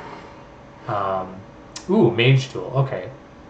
So, yeah, what do we want to do here? Our options are to play our own 6/6 or to Mage Duel this Quandrix Apprentice and attack. And I think we want to do that. I still think that they don't have a ton of actual creatures, and they're going to have to Reconstruct History to get back something that plays a creature. So I'm okay with putting the pressure on here. And I'm actually going to Mage Duel the Pest and their apprentice, so we can get through an extra damage here. Or I guess not get through an extra damage, but attack. And if they want to block, they have to block an extra damage. So that's fine. Now our blood researchers are a little bigger, and we feel more comfortable like throwing one away, for example, if we need to.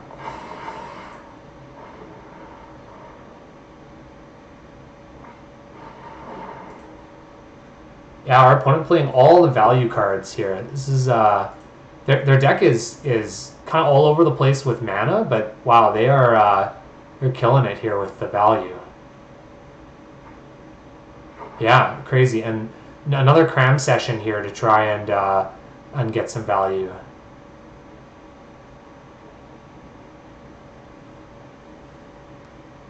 I do think our opponent has to try and either kill one of our creatures or get back Study Break this turn, though. So I'm wondering, I don't know what they're going to do here. They do have lots of options. I don't feel great about our position right now.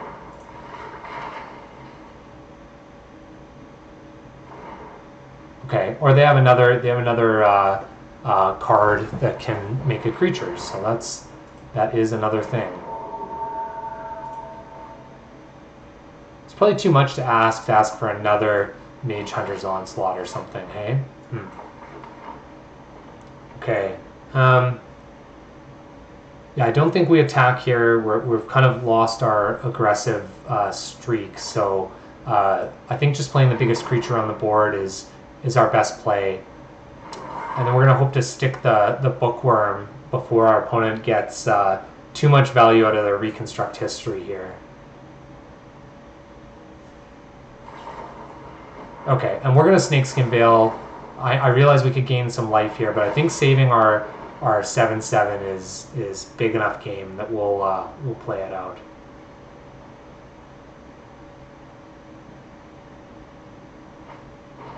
Ooh, okay, yeah. So we got more removal. That's the thing. I'm probably gonna use Reconstruct History here to return 2 cards. But the good news is if they do that right now, we can play our Bookworm kind of with impunity. And I hope they don't get back Swords to Plowshares. Oh, they did. No. Well, I guess our opponent read our mind. Oh, but they're going to kill our 8/8. Okay, that's fine. So they don't, they're getting rid of the biggest thing right now, which is fine. But we're going to get a Bookworm out here shortly, which will be the biggest thing on the field. So. And let's go get, what are we going to get here? Man, with this deck, it's actually tough, some of our decisions with these learn cards. We don't have a ton of really good stuff. I wish we had a Fractal Summoning, like I said, to be that big creature that we can play out. We could play like Containment Breach to kill their Letter of Acceptance, but they already used their Reconstruct History. You think we should Introduction of Prophecy, hey, Grego? What about, you don't think we should try and remove their creature? No, probably not. Yeah, you're probably right. Let's do the Introduction of Prophecy. We're going to take 9 damage, though, this next turn. Ooh, I don't think we like either of these at this point. Let's get rid of both. Okay, that's better. But we're gonna get hit with a Pigment Storm, I think, on this turn, and get hit for 9. Yeah, our opponent not liking our Blood Researchers, which makes sense.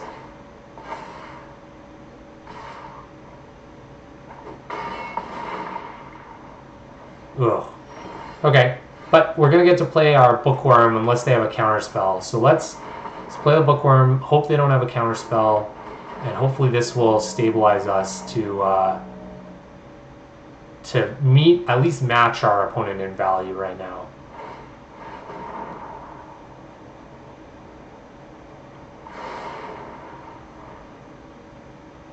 So I think it's pretty good that our opponent used their Swords to Plowshares. I mean, they could still have Expel or something in their deck. Oh, they have a Hall of Oracles. I didn't see when they played this. This is really good. Getting to put a 1/1 counter on a creature every time you play an instant or sorcery is really solid. Or sorry, once a turn when you play an instant or sorcery. That's really good. That's one of the ways that they'll definitely get their guys big enough to kill this bookworm. So I didn't even see them put a counter on the spirit last turn when they did that.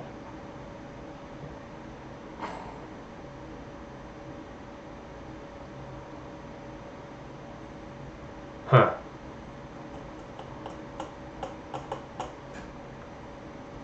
Well, our bookworm is still our way to ride to victory here. I think we've drawn like quite a few of our impactful cards. So this is the time of the game when I like to look for kind of what we have left. We definitely have a Mage Hunter's Onslaught left. We have 2 Witherbloom Fledge Mages left, which are pretty impactful. Oh my. And our opponent just used the card that I said I didn't really like to draw 8 cards, which is kind of crazy. Wow.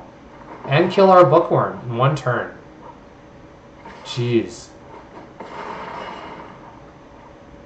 So much value. Look at this. This is crazy. So, yeah, wow. And they're going to have to discard a card, but it doesn't matter. They have so much stuff going on. Oh, I should have, during my upkeep, done the bookworm thing. Shit. Okay. Forgot about that. That's okay. We've got 9-10 mana. I think we want our bookworm back as soon as possible. So let's play for that. Oh no, we can play both. Oh no. Okay. Why did I think we had 9 mana, not 10 mana? Oh well.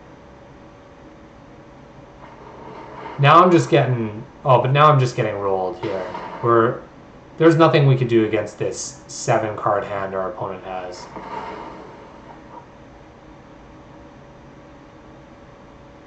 Oh yeah, they're going to give a guy a counter, an attack, and we are dead. Oh man, that is too bad. Okay. Well, we'll take it. Shot. Oh man, that is too bad. Well, at least we didn't go down a rank because we had that rank protection still. So we're still Diamond Tier 1. We need to go up 5. We only went up 3 games there, so it doesn't look very good for us getting there tonight. But I do want to try one more draft. I mean, we got a little bit of time. I think we draft again. But I'm going to need another beer if we draft again. So let's get in the queue, and I'm going to leave you guys for 2 seconds.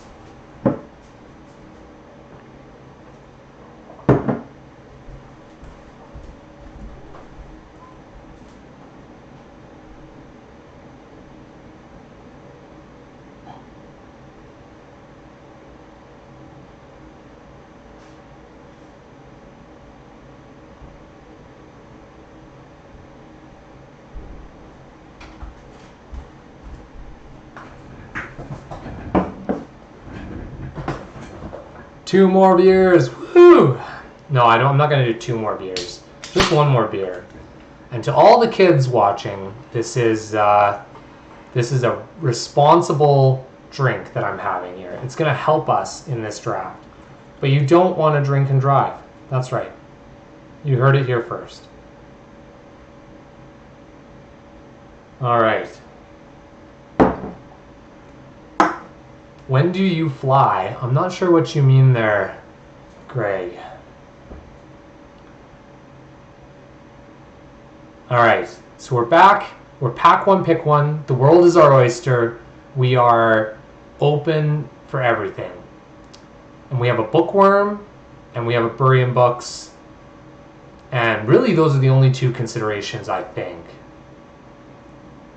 There's also a pest summoning we could pick if we really wanted to be flexible because it's a hybrid card and it goes in a bunch of stuff. But I think we go with bookworm again. Am I crazy to go with bookworm again? Probably not. We fly to the island on Wednesday night, Greg. Okay, let's pick bookworm here. Let's start this off with a big green spell Maybe we'll be blue-green, maybe we'll be black-green again, but let's pick that and move on.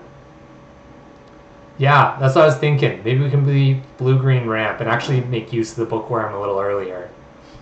And it kind of looks like that's the way we'll go, at least at the start. I think Frost Trickster is the best pick in this pack. I do like this Woe Eater guy. He's not bad.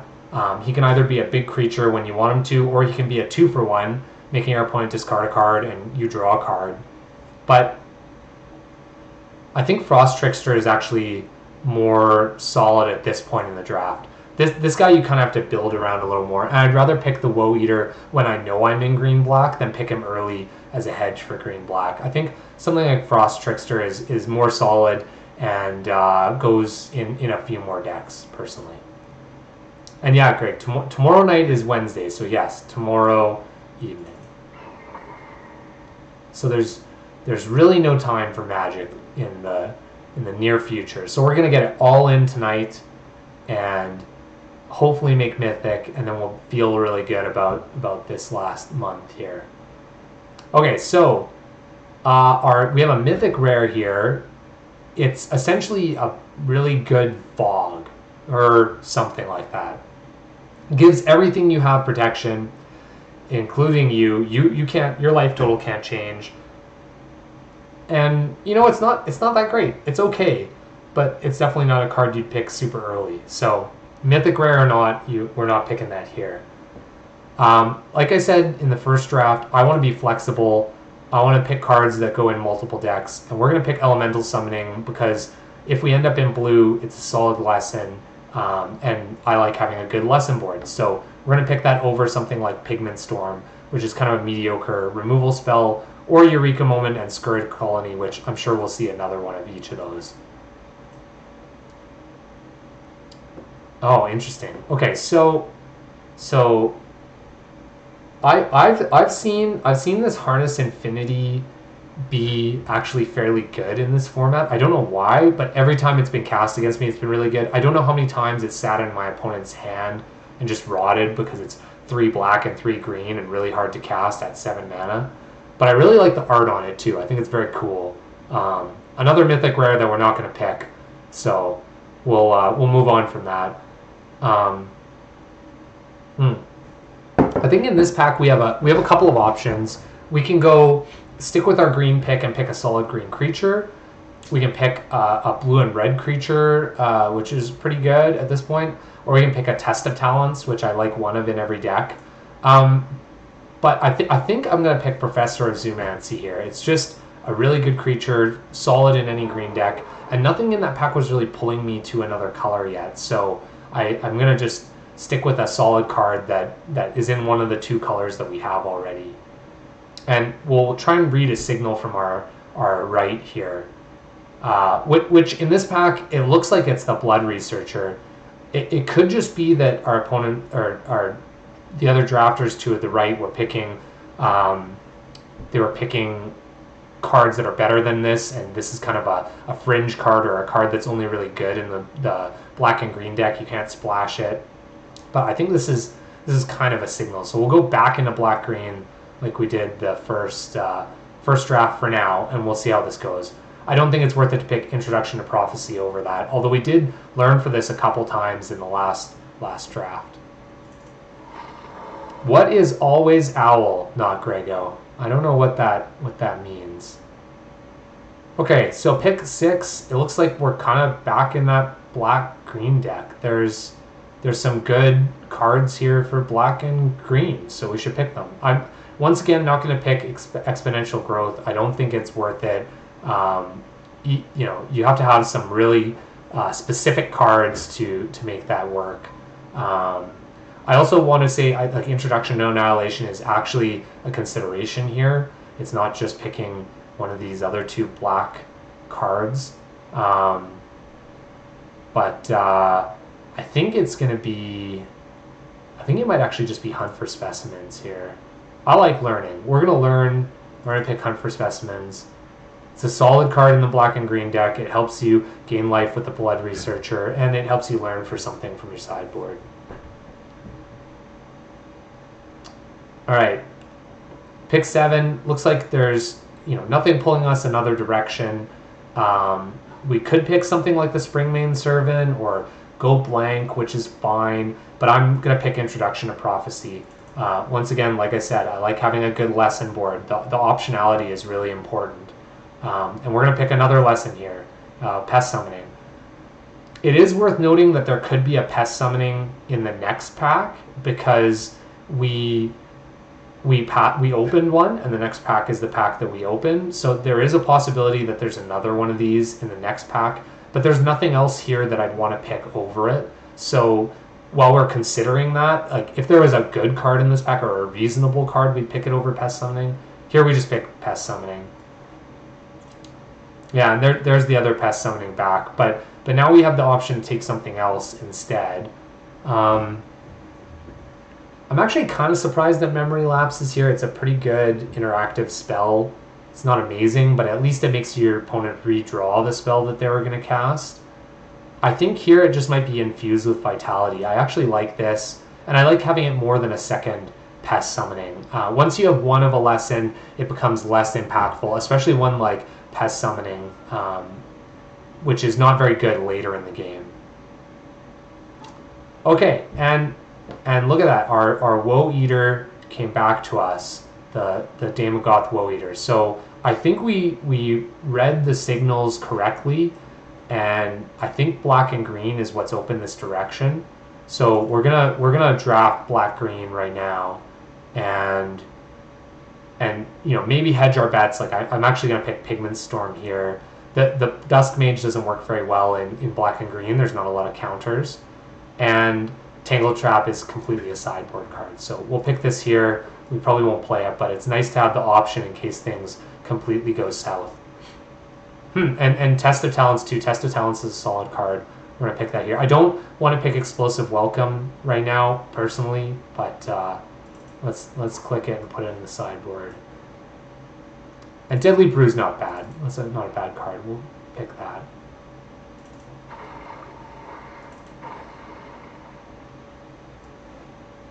Ooh, okay.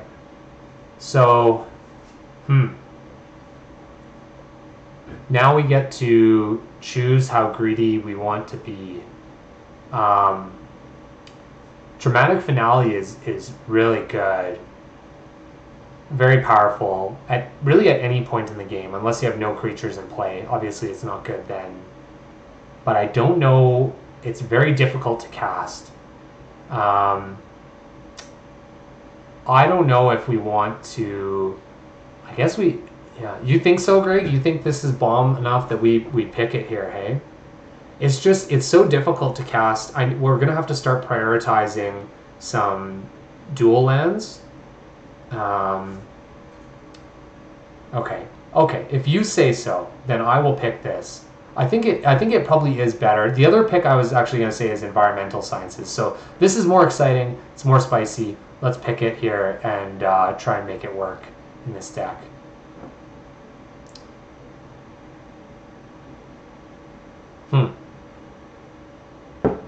Okay, and this pack not as good for us. I think I'm gonna pick the Introduction to Annihilation to have the option of a removal spell in our lesson board. There's also the Lash Amelis, which is pretty good. Yeah, Gregor, the Lash is my other consideration, and it's really solid. I don't know whether it's better than having the option to get a removal spell from the sideboard. I just like having a way to get rid of really anything that our opponent has, and having at least one of these. Maybe it's not the right pick here. I'm still going to pick it. I think we might get another opportunity at Lash. The Introduction to Annihilation, I'm pretty sure every deck wants one of these, so I'm going to pick it here.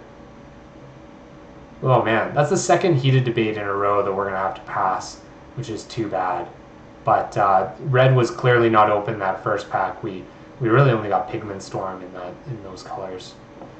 And now we get to pick up Mortality Spear, I think. I don't think it's worth it to pick another Bookworm if we're not going to be in the blue and green ramp deck. And Mortality Spear is a very solid removal spell. Also getting to kill whatever you need, and being cheaper when you play something that gains you life. So something like Cram Session, which I kind of hope we get in this deck actually. This would be a free spell because it would make this cost 2 less, which is really cool. So we're gonna pick Mortality Spear. And wow, that's another Woe Eater. There's 2 of these now floating around after we pass this one. But I think that there is an Environmental Sciences. We only have one way to learn right now. So, Environmental Sciences will help us if we do end up playing this dramatic finale. Help us to get to that 4 black mana. I think that might actually be better than the Blood Researcher right now. That might seem odd to say, especially because we don't have very many learn spells right now. Yeah, Grego, I know, but I have this feeling that we're going to need this. And it is a good way to gain life. And I think black and green is fairly open. So I'm willing to risk that we get another Blood Researcher later. But here we're going to get Dina, which is nice. Dina's solid. She's not amazing. She's really good with these Daemogoth Woe Eaters. Being able to sacrifice this creature and get 7 power onto Dina is pretty solid. And you get the effect of him too. So it says whenever you sacrifice this card, not just sacrifice it to his own effect. So that's pretty solid. And we know that there's another one of these coming around that we might play. Our other option in this pack is Inkling Summoning to pick as our lesson board card, but we're going to pick Dina here. And the fact that we're getting a lot of these solid black and green multicolor spells to me means that it's open, but it seems to be somewhat dry on the actual black and green commons, the solid commons. We haven't seen a lot of those that are just black or green, like no Mage Hunter's Onslaught, no Mage Duels yet. So we're going to have to watch out for those and pick them pretty highly. And here we don't have a ton of options. I don't actually like really anything in this pack, and I'm going to pick Team Pennant. There is a scenario where this card goes on to a bunch of lessons that we have, or if we get a what's the one that gives you Invocation here that makes a huge creature. This is actually okay. So we're going to keep that. It can help us get these Woe Eaters through as well. I think it's a fine pick here. Yeah, and it looks like it's kind of drawing up a little bit. I don't mind Village Rites in a deck like this if we get enough pests. So I think that's going to be the pick. The other pick would have been to take something blue and kind of hedge our bets, but let's pick... let's stay in black and green for now. And we're going to pick Cram Session here as well. And we are going to pick 10 the Pests. That's probably better than hedging our bets with the Biomathematician. Or maybe we want the Archway Common. No, probably not the Archway Commons. There is still, we have to consider this dramatic finale is very difficult to cast. So fixing our mana is important. I still think this 10 the Pest, this also combos pretty well with the Woe Eaters. It looks like they're not coming back. I can't remember which packs they were in. I guess, no, they're probably in the next 2 packs. I hope one of them comes to us, but it looks like it's chances are a little lower than I initially thought that they'd come back. So we're just going to pick a 3-drop here in case we have to play it. And maybe charge through in case we have a reason for that. Kind of doubt it. We're throwing that in the sideboard, both of these. Here we get an Archway Commons. And a Campus that's the wrong color. And we didn't see either of those Woe Eaters back. That is a little troubling to me.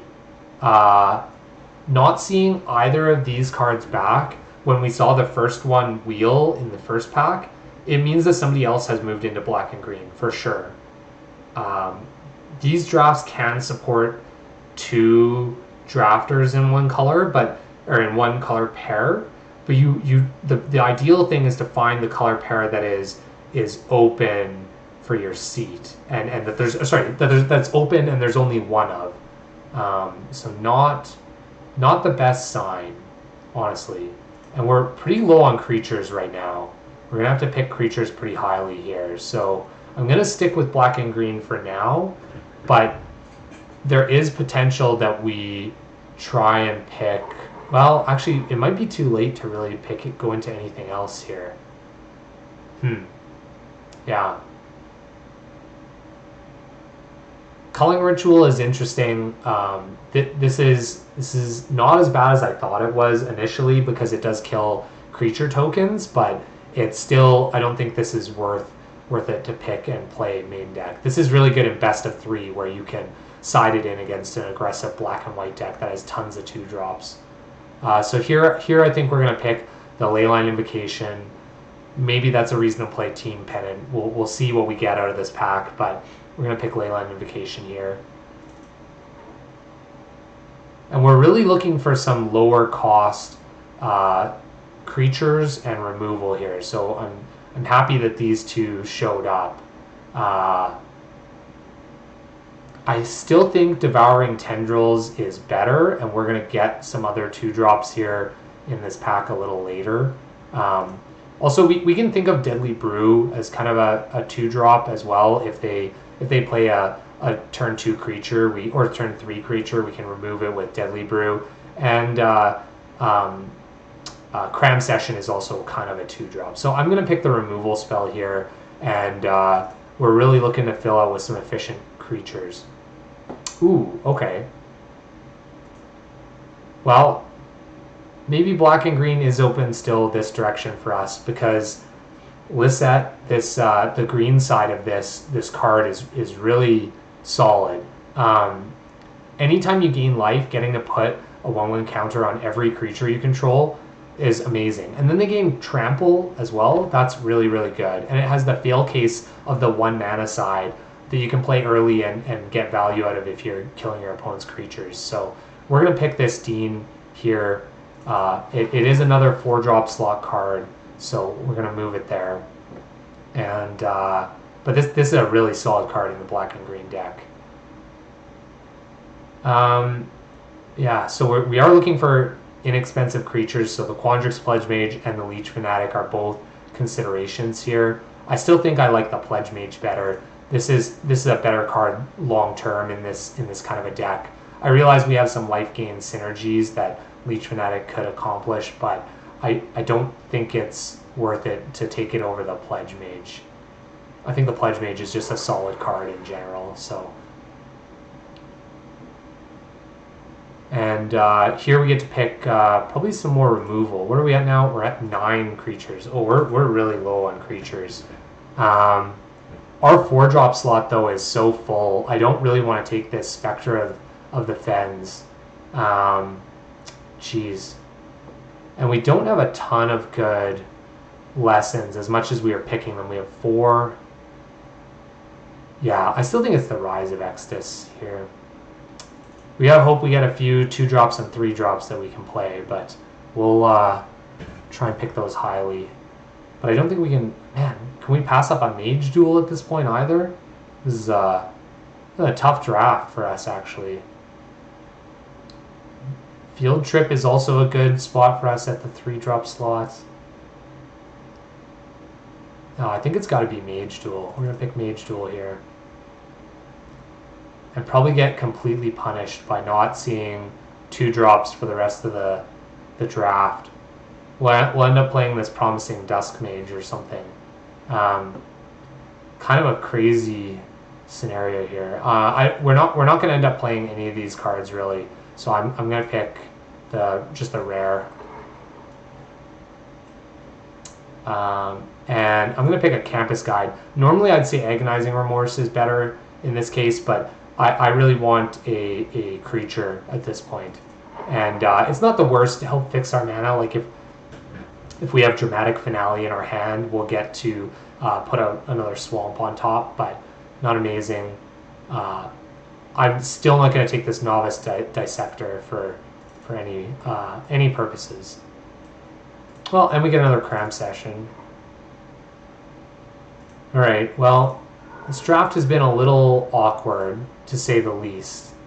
I feel like we were in the right lane by being in black and green, but we ended up with kind of a really awkward deck here.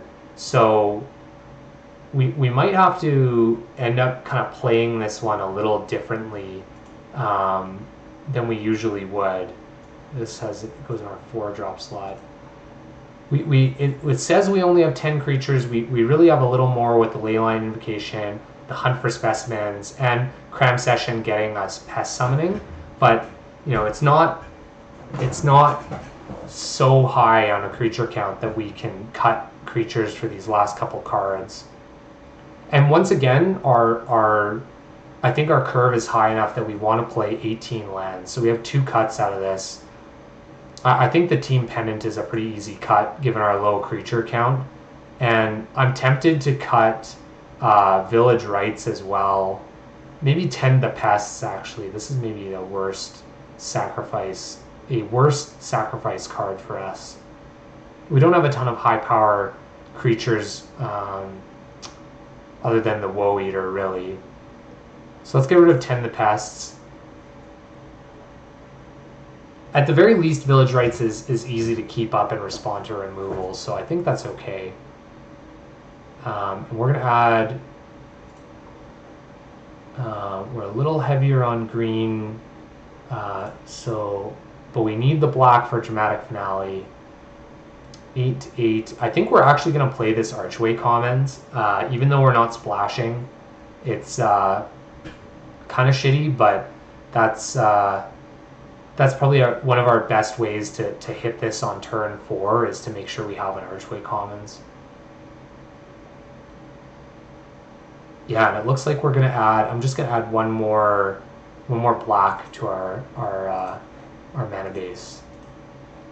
Even though we're a little higher on green, that quad black here is really making me think twice about reducing our black mana count.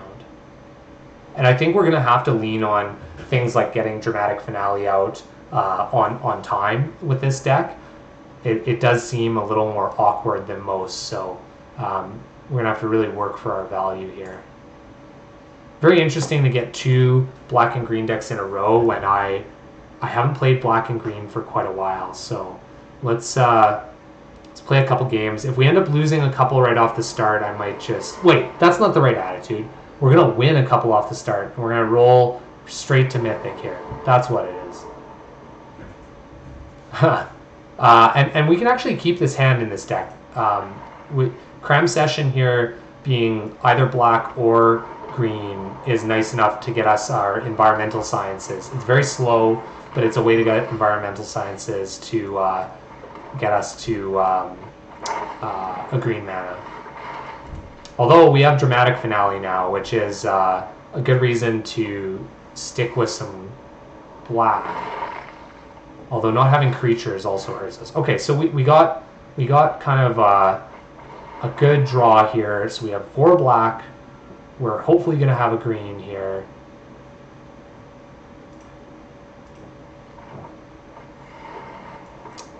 And yeah, we're gonna get to play out Dramatic Finale not on turn 4, but on turn 5.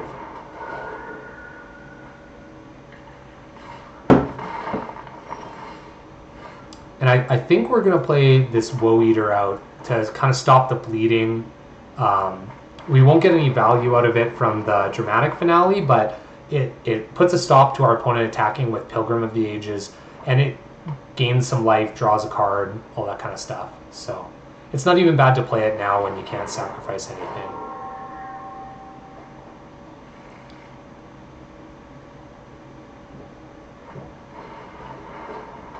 Okay, and our opponent just going to attack with the Unwilling Ingredient. And yeah, we sacrifice this guy to draw a card, essentially. And our opponent gets to discard a card.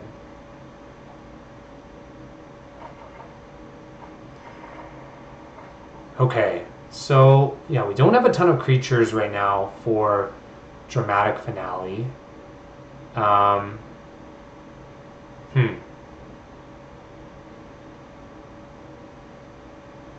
Interesting stuff. I think I want to play a creature out right now. I know our opponent will likely have a removal spell. Well, maybe that I should have maybe played Dramatic Finale. No, let's play the Wrangler out. This is kind of a tough spot. Our hand isn't very conducive to playing Dramatic Finale. Yeah, and our opponent is probably gonna. I feel like they have something. We're not gonna block here. Man, and that was really bad not playing a swamp here, because even next turn we would have rather had another black mana.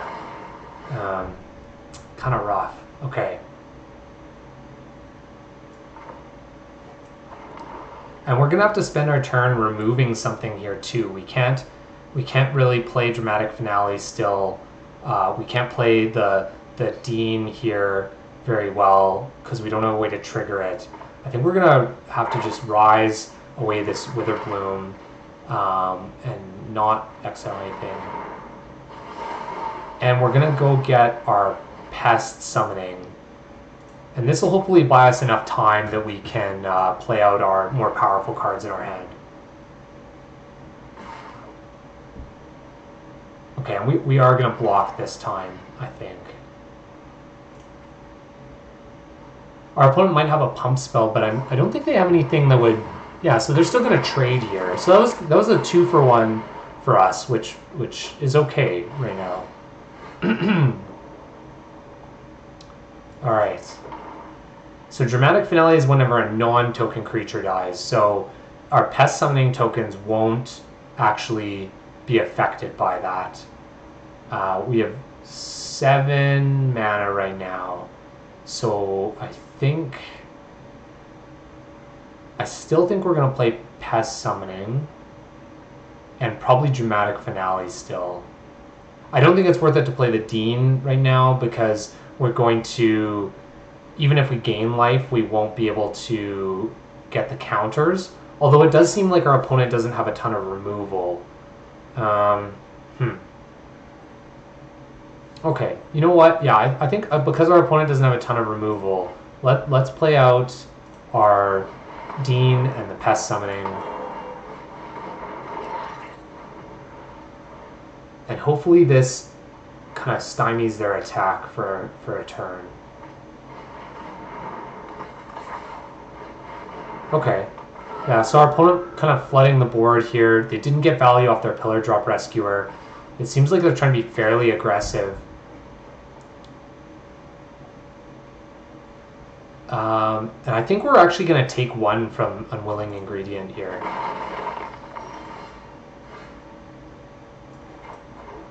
Okay, so I feel a little better now.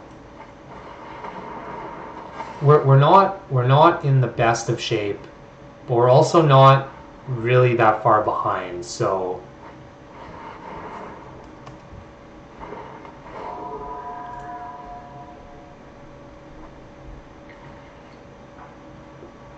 our opponent obviously has the flyers, so we can't sit back forever. But I don't mind taking 3 here and making sure we have up both of these spells on our turn. Okay.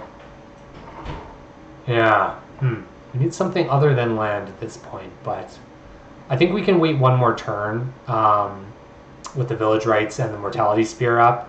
And we're going to scry and Village Rites probably at the end of their turn to try and find something here.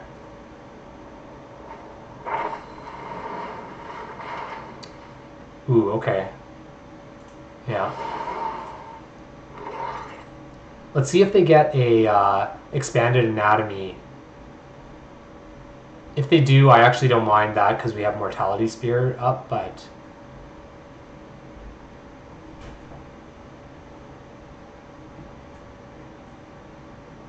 There's also pretty good potential here for our opponent to just start attacking with everything. So let's see what...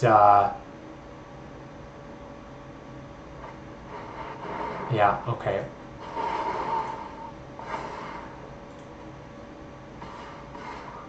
Well, this makes me feel better about using this on one of their flyers. So we're going to kill their Pillar Drop Rescuer. And we will end up taking 3 here. And I think it's better to scry here while we have 5 mana. Okay, and we're gonna put a stop on our upkeep, I think. And we're gonna scry on our upkeep as well. Gotta dig for something, right? Oh, good thing we did. We did not need that land. Okay, let's see. Something not a land. Okay, Blood Researcher. That kind of works. Not amazing right now, but I think we still play this. As long as our opponent doesn't draw, you know, something to put a bunch of counters on this eye twitch, we're in an okay spot right now. We have a lot of ways to put counters on our creature and make them creatures and make them bigger. Okay, but our opponent has decided that he's gonna go balls out.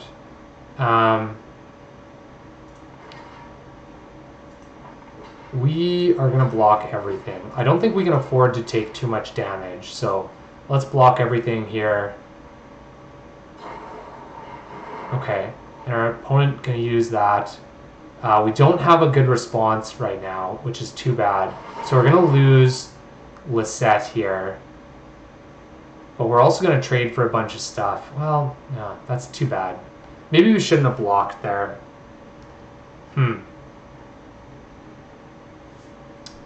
Okay, that's fine. And we have to go to damage too. We can't use this Village Rites in response, because we want to trade with all 3 of these creatures, so that's just what we're going to have to do. At the very least, it's a good thing we get a token off of Dramatic Finale, which is nice.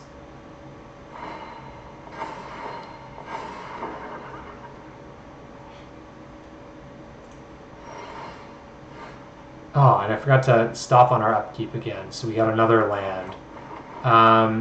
We can't attack yet, so we're going to pass the turn. And our opponent is going to keep getting these Pilgrim of the Ages back, which is kind of annoying, but if we just draw some creatures, I think we're okay. So many lands. Yes, I agree. I mean, we did search for one with Environmental Sciences, and we are playing 18, but yeah, I guess just that last turn, I probably shouldn't have blocked with Lisette is the really what it comes down to.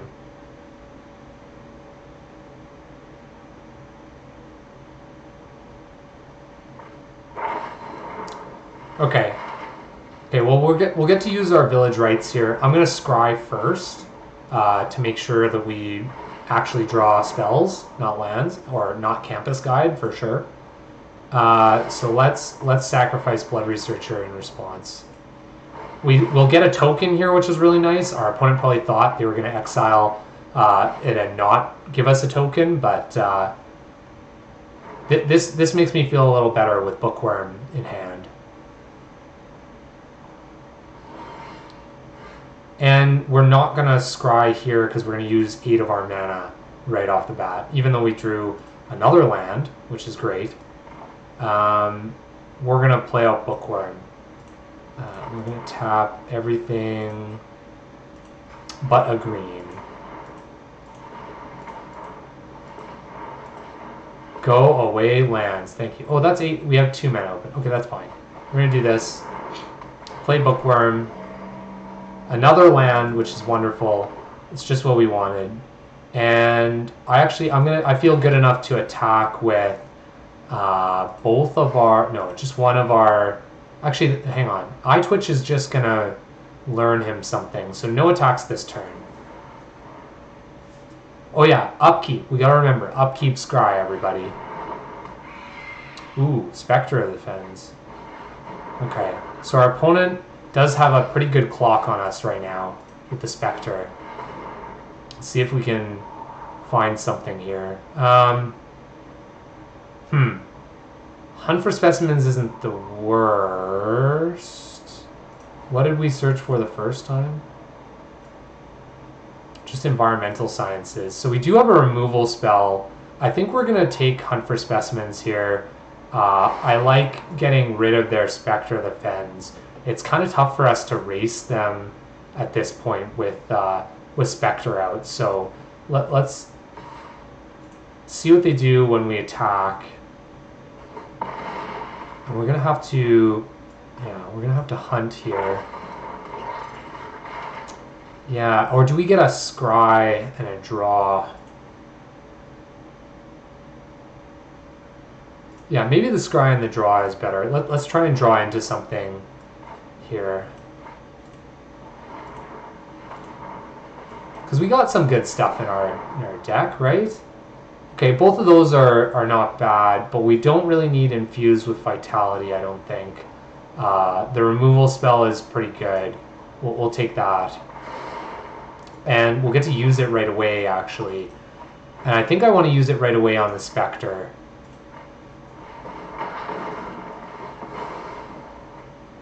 The Spectre of the Fens is just scary because it's essentially a 4-point life swing every turn if they keep up that 6 mana, so.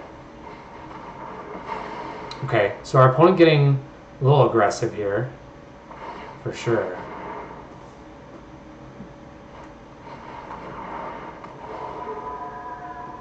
This is where it's really nice that Bookworm has Trample.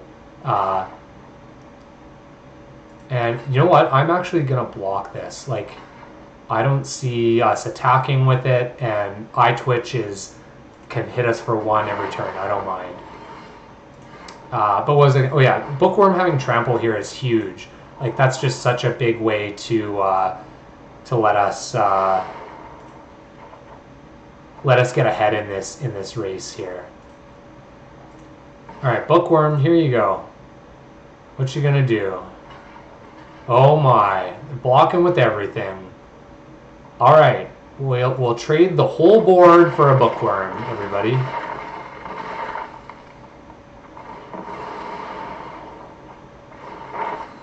Wait, does Dramatic Finale exile it?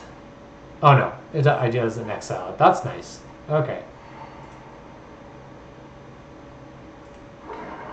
Oh, thank you, Grego. I didn't even see your stop, upkeep, stop. I do appreciate that. I really need that.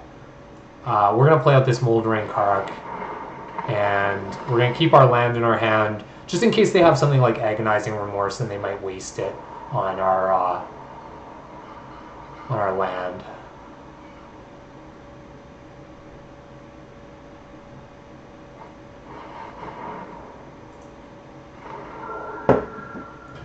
Whoa, this is a long and grindy game, eh? Our opponent trying everything to get a response. And we're gonna put Bookworm in there, and we're gonna scry towards our Bookworm here.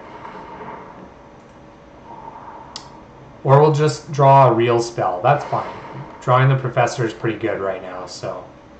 And I think now we can start going to the attacks with everybody.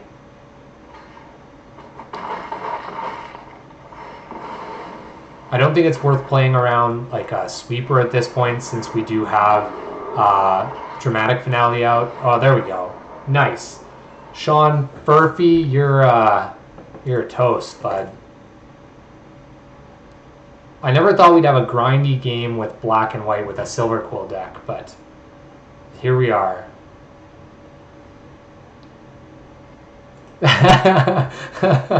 I'm with you. I'm with you, Sharon. Why couldn't you concede?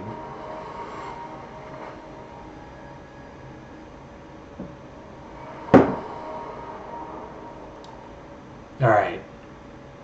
Okay, we can keep this, right? It was fine. We're gonna play Swamp.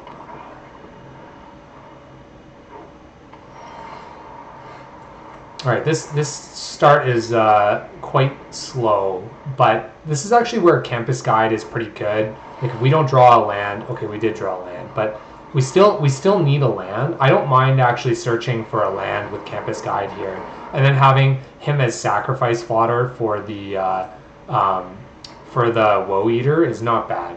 So, getting to set up your draws is still pretty good, I think. Okay, let's send in the Campus Guide. I don't think there's any harm in sending them in. And actually, I'm going to play the Professor first. See if our opponent has a removal spell like Heated Debate or something. Okay. So Umbral Juke, that's fine. But now we have 2 things to sacrifice to the Woe Eater, so I think that's enough pressure that our opponent will be kind of hard pressed to not deal with it. And we're gonna play out our swamps so that we have the 4 swamps that we need here for the dramatic finale in case we draw it.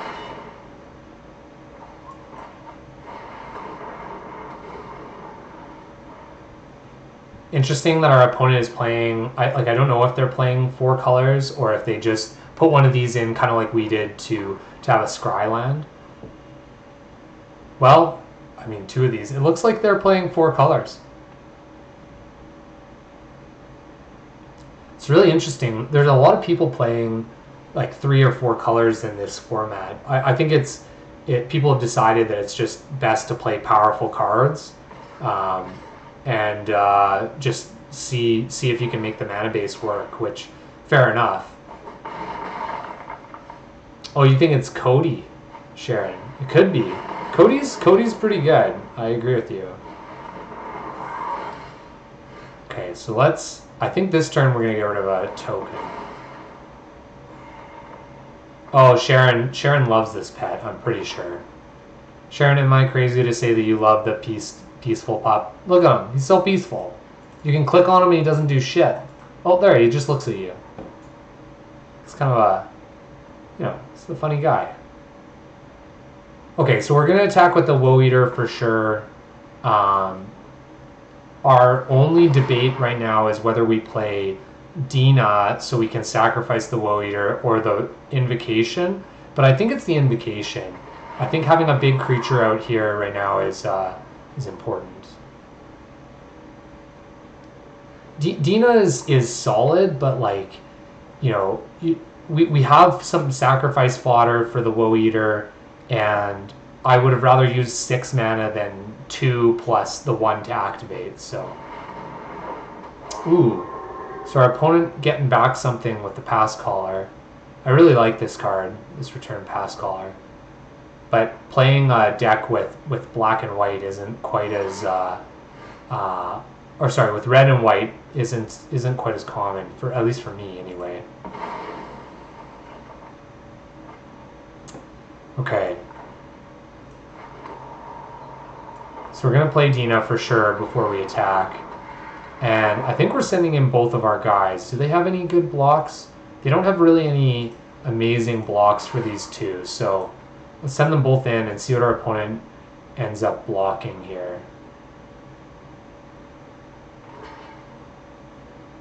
Okay. Yeah, we don't mind that.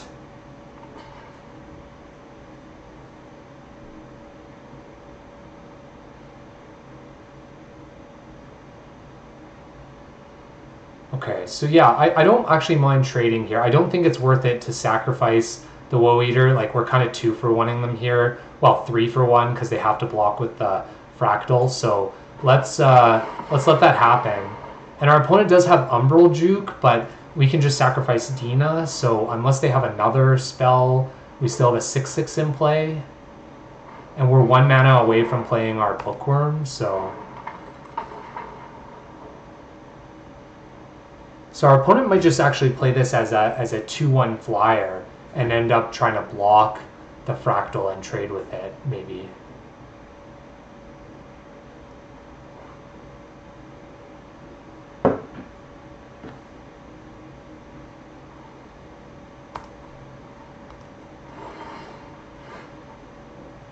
Okay, and yeah.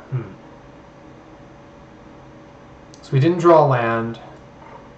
We're going to play out the Blood Researcher first. This way we have more options with our sacrifice to Umbral Juke, or we can sacrifice another creature to Dina. But I'm going to attack with both of these creatures still. They don't have great blocks right now, and unless they have 2 spells, we can actually sacrifice the Fractal to Dina in order to to kill them. Okay, well, but they're just going to block both, so we're going to let this go.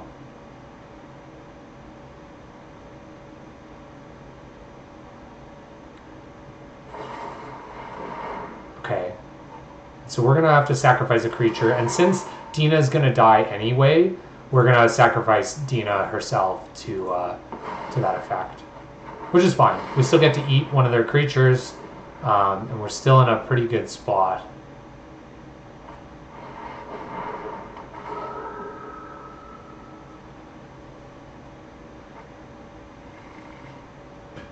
Man, Pilgrim of the Ages has been really good in this format. It's funny how something like this that looks pretty unassuming is so good in a format that's slow like this.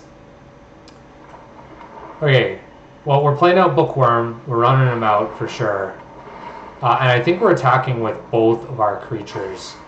There's no point in us holding back the Blood Researcher, since it's going to kill one of these two anyway, and we're going to be left with two creatures to hit their one. Although it is a creature to sacrifice to Deadly Brew. Yeah, maybe we do just attack with one. Let's just attack with one creature this turn. I'm fine with this if they block with Pilgrim of the Ages, for example. Oh, or triple block. That's fine by me too. Wow, unexpected. Our opponent better have a sweeper or something. Alright. Pass caller returning nothing? Okay, sounds good to me. So I think we just win by attacking. Our opponent says good game, so I'll say good game to them too. Alright. You know, if at any point here I lose, I'm happy to go to bed, so I'm like reverse jinxing myself. We need three more wins here.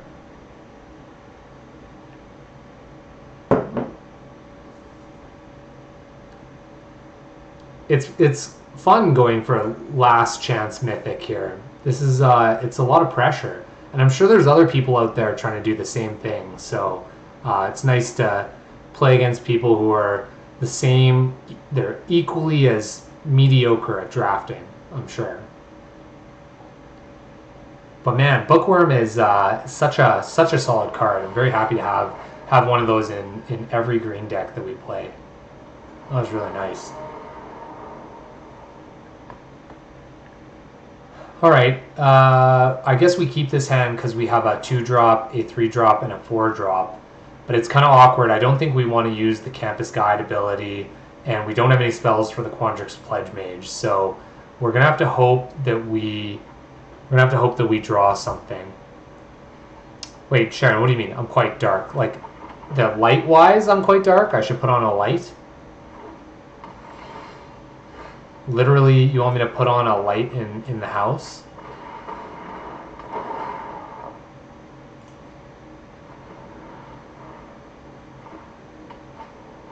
I mean, that's the curse, I guess, of being playing at 9 o'clock at night. We aren't in the land of the rising sun or anything.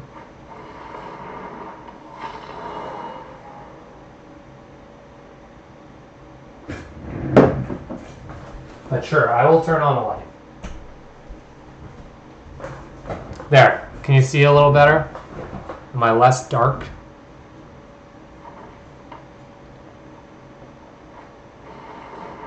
Ooh, I like that. So our opponent kind of a little slow here. Yeah, clearly not going to block, but that lets us keep the pressure up, which is pretty good for us right now, I think. Given our hand, I think we'd rather be aggressive right now and hope to draw something to close out this game rather than sitting back as our opponent's playing Letter of Acceptance.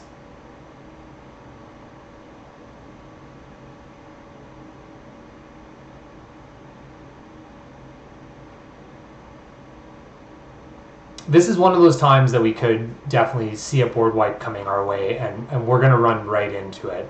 I'm not going to hold back playing a creature right now, so something like that Draconic, what's it called? Draconic Intervention or whatever would be pretty brutal for us. Ooh, but we do have Infused with Vitality, which makes our attacks really solid, so we're going in with the team here. Look at us with being so aggressive. We're an aggressive black and green deck. How does that work, hey? Okay, yeah, and our opponent double blocks this guy, which they think is a good play, but really they're going to lose both their creatures.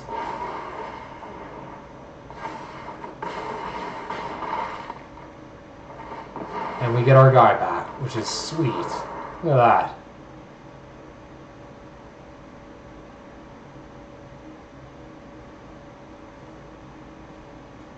Sometimes, I guess, you just draw the cards in the right order. I'm not saying we won this game or anything, but that was a very lucky draw, and it was the right card for the situation. Of course, our opponent was going to do the Blood Researcher there, and oh, it is not so good, Greg. To anyone watching, this deck is very awkward. I do not think it is so good by any means. I think we're getting a little lucky with our draws. We definitely have some powerful stuff, but we don't have the solid curve like that. I think our last deck that we drafted was a lot better, really.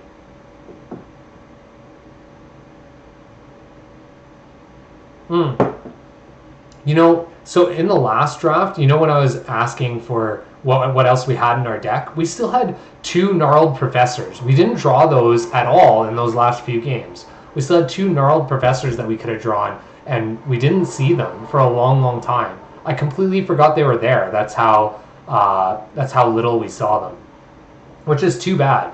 Those cards, if we saw them more often, I think we would have been better off in those games. Yeah, see, you didn't even know to remind me of it, eh? That's pretty crazy.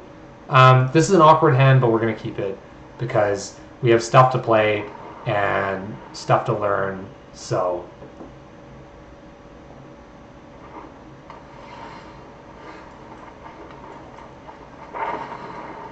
once again, we don't have a great lesson to search for. I think actually we're just gonna get this. We don't have a great lesson to search for that's like a good creature to play mid-game. Like we don't have fractal summoning or anything. So it's kind of awkward for our deck at this point. But ooh, Bookworm, you are too early, my friend. I don't think we can. Technically, we can draw that forest that's under him. We can cram Session for environmental sciences. Is Bookworm powerful enough? I think it is. I think we're gonna stack for Bookworm here. That might be a little awkward, but that's what we're doing.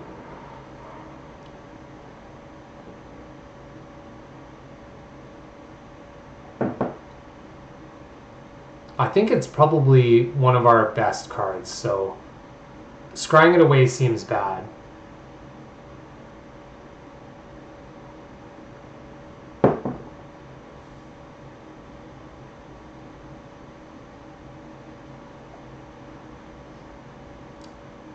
Our opponent on blue and green, so they don't have a ton of ways to deal with Bookworm either, which is my thought. You know, like they could have Bury-in books or bounce spells or similar, but they're not going to have anything that removes it right out. Getting to fight it, for example, they have to have a huge creature or stuff like that. So,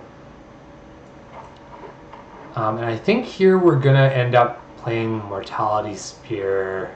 Well, maybe not. I think maybe we try.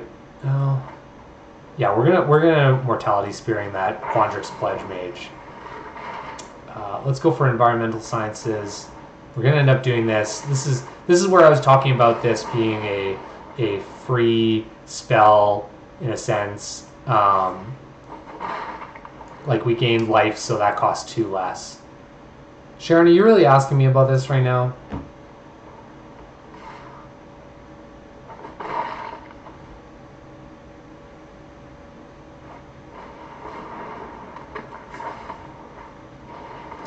I'm trying to play Magic and you're asking me about checking a bag?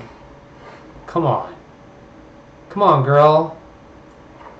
No, I am not checking a bag then. Jeez, wow. Okay, I think here I'm going to play the Blood Researcher, and I'm not going to play Environmental Sciences.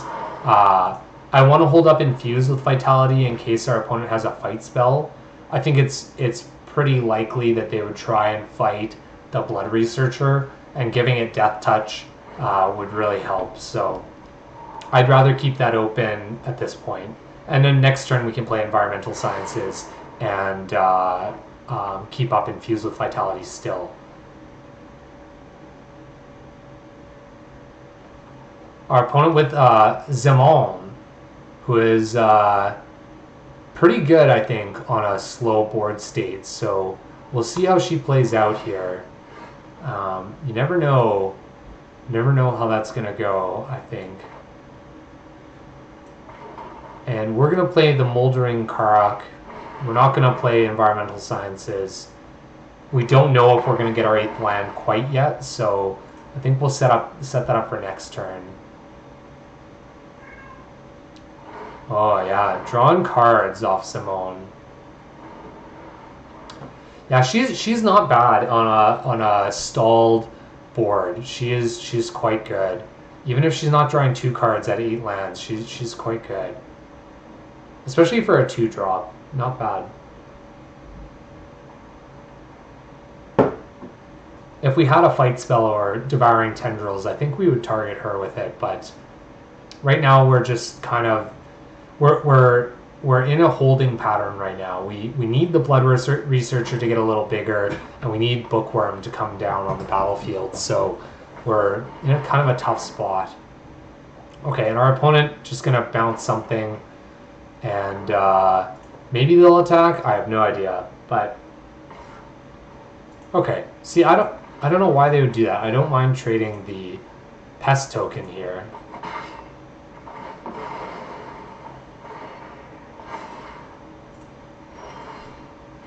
Okay, and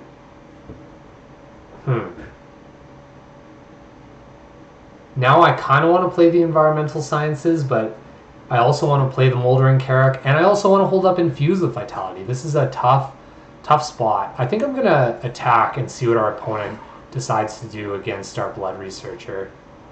Yeah, kind of figured. Okay. I'm going to keep holding up Infuse with Vitality, I think. I just don't think it's worth it to try and...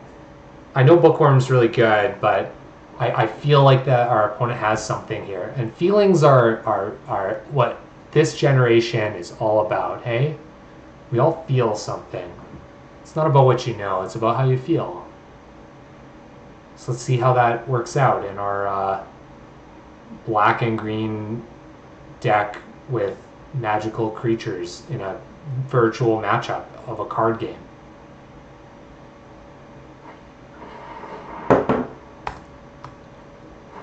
Because who knows? Here maybe they'll try and fight something. You know, I will only need another beer, Greg, if we're going to have to play this out a lot further. Like we're gonna need a couple losses in a row for me to get another beer, I think. Okay, so our opponent doesn't like what we have. Not going to do anything. So we drew an 8th line anyway. So here we're gonna attack, and we're gonna attack with both creatures, I think.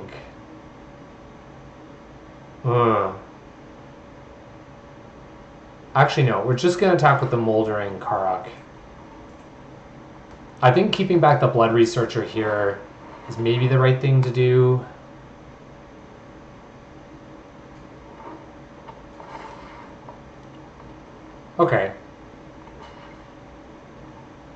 understood. I see what you're doing there, opponent. And then do we just let this die and play Bookworm? No, you know what? I think we're gonna grow this Blood Researcher real big here. Ooh, and our opponent has something for 1 mana. They might have Snakeskin Veil here, which is interesting.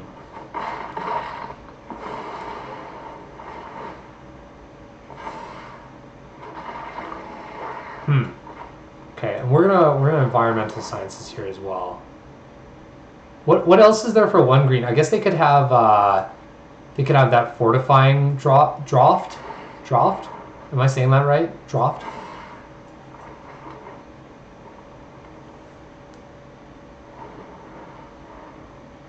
But they're probably waiting to play that Snakeskin Veil when we have a removal spell, which we haven't had. So that would kind of make sense that they have that and they're waiting. You can't just spell it in the chat, Grego. That's not fair, you know? You can't spell it the way it's spelled. You have to phoneticize it. Is that a word? Is phoneticizing a thing? I feel like it's a thing. Okay, so our opponent has 2 cards in hand. We can play out Bookworm, and if they have a counter spell, they're going to use it. Or we can play out Leyline Invocation. So I think we're going to play out Leyline Invocation and see if our opponent bites on the counter spell. And if they don't, then I feel much more comfortable playing Bookworm next turn. Okay. And we can't really attack very well with the Blood Researcher or the Moldering Karak. We could attack with both if we really wanted to push through some damage, but I think we're going to wait. I'm going to wait a turn here. And our opponent's going to draw 2 cards, which is kind of scary for us. Simone is going to take over this game very shortly if we don't deal with her.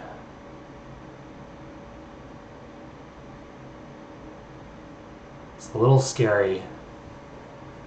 A little bit scary.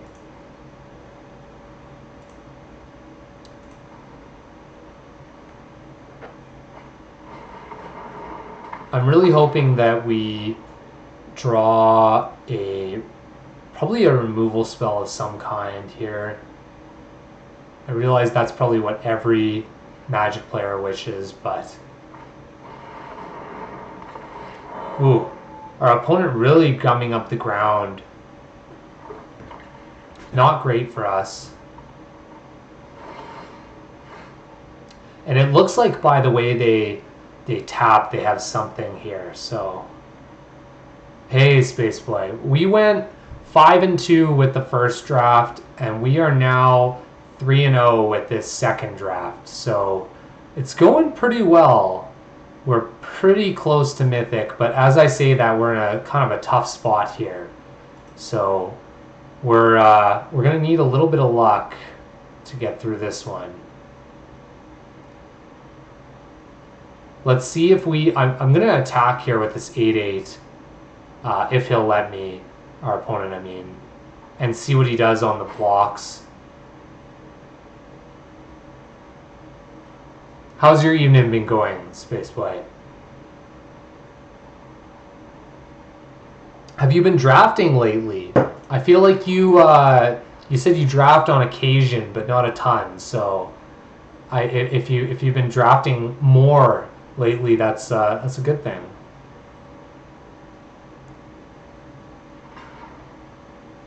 Okay, so our opponent chump blocking here.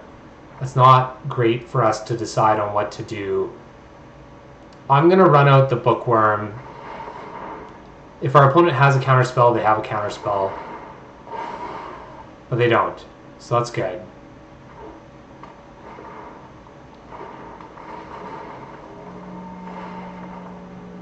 Okay, so we're going to play this land. I was keeping this land in my hand because it's just better to show that you have more cards to your opponent, I think. But now that we have the potential to draw a 10th mana source and play both of these in one turn, you definitely want to play out this land. Like, there is a danger of playing too many lands out early, or sorry, holding too many lands after you're done playing your lands, and not having enough mana later. Like, it's kind of a trap. You go through at the beginning of your Magic career, you play every single land that you have in your hand, and then in the middle of your Magic career, you're gonna hold all your lands because you're like, what do I have, and what if they have a discard spell? And then at the end of your Magic career, you have this kind of balance of how to do it. And I realize I said career when I'm not making any money off of it, but that's how it goes. So, okay, we're gonna start swinging with stuff here. I'm gonna start attacking with all of our big guys. It's not worth it to attack with the Moldering Kark yet. No arena lately, Spaceboy. Oh yeah, no worries. This is a game that is, if you have the basics of it and you know the basic skills to play, it's pretty easy to pick up later. Like, every set has the same kind of stuff. Like, blue and green has like counters and ramp in every set. It's not bad. It's not a bad game that way. It's very complicated, but once you know the mechanics, I think you're much better off. So hopefully you get back to it sometime soon, but no rush for sure.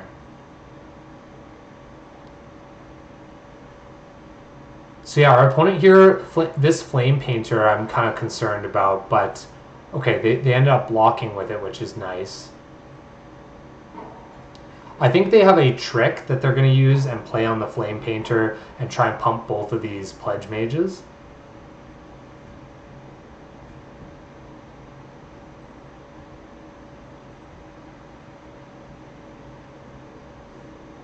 And we do not have a good trick here, so we're gonna have to see if our opponent plays something crazy or not, and then after combat decide on if we want to advance our board or exile a creature.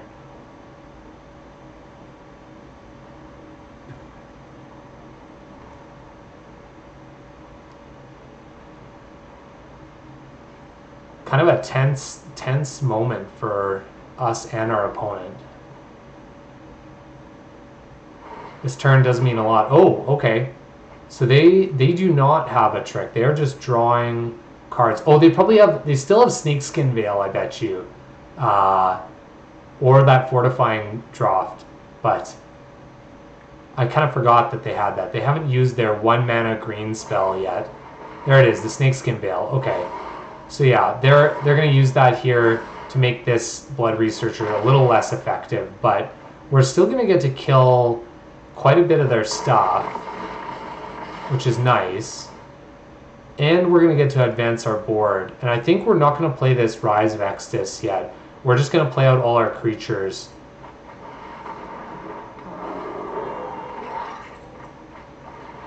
Oh man, ramen is delicious. Japanese food is my favorite type of food, mostly because of sushi, but also because of ramen.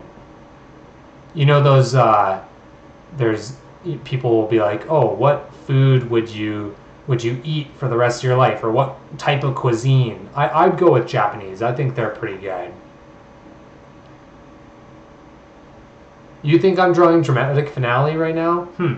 I guess that wouldn't be bad, that's for sure.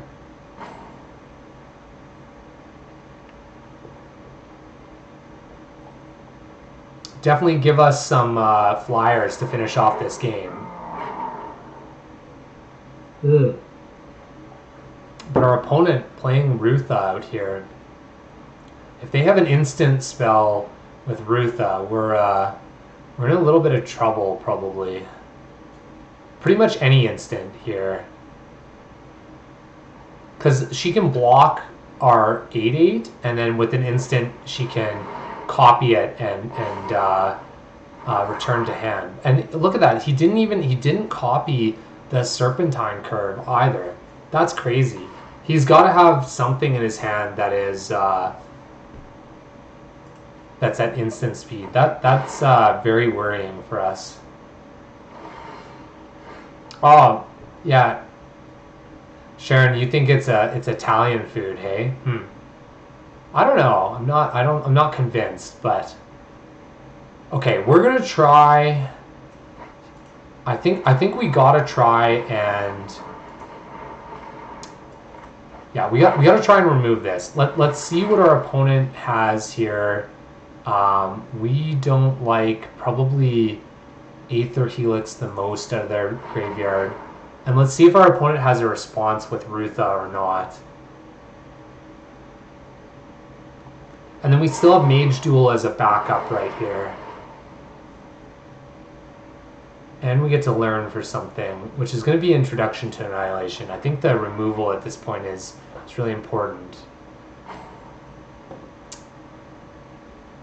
Okay, and I'm going to Mage Duel. I really want to get out whatever's in their hand from... Hang on here. Whatever's in their hand, I want them to play it before combat, I think. Oh, Cajun Alfredo. Sounds delicious. So let's try and... I'm just going to fight something here, something random. If they're going to use Rutha as a blocker and copy like a Bookworm or something, that's okay, I think, for us.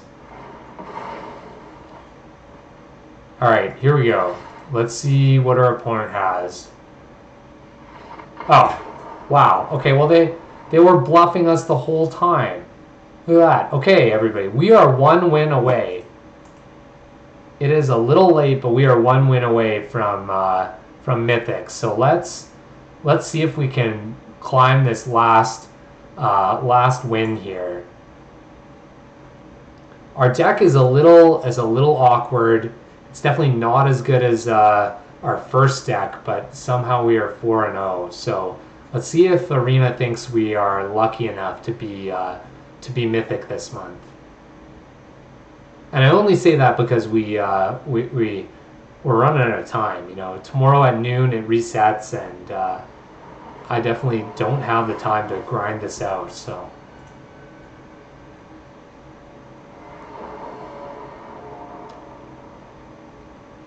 Okay, this hand isn't great, but Cram Session kind of helps us to stymie the time and give us some more life total here. So let's hope that we can get enough life that we're in good shape. Oh, when do we get a new set? It's pretty soon here. They've already started the. They've already started doing some previews for it. It's the. Have you been looking at any of the previews, Spaceboy? It's the D&D based set. It's called, or it's the Forgotten Realms set. So if you've ever played D&D, that world has, Forgotten Realms, and they are. They're bringing back characters from that. They're doing a lot of stuff that's pretty cool, I think. They have dungeons in the new set. Lots of dragons. It hasn't been anything really amazing that I've seen yet, but some interesting cards for sure. And I'm sure there's going to be a lot of D&D players who want to do it. Yeah, there's spoilers out right now. Yeah, I think I've seen maybe a dozen cards for it. Oh, Greg, you're right. I should have been playing some swamps for our dramatic finale, but that's okay. We'll survive on a couple swamps, I think, for now.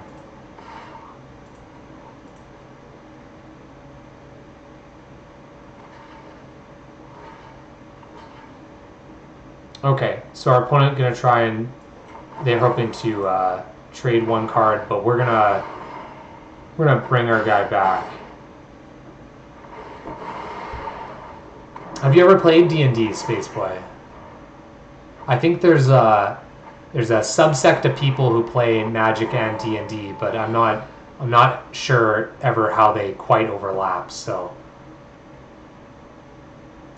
Okay, here I think we're going to be aggressive here and Mortality Spear their Wrangler in order to attack without all of our creatures.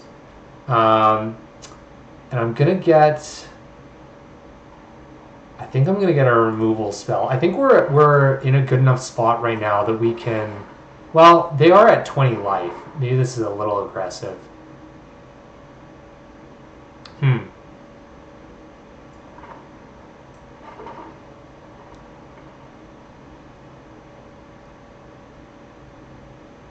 Yeah, let's attack first. I'm going to see what this happens. Okay, so our opponent just blocking a couple of tokens. They're going to take 10 damage here, which is pretty good for us.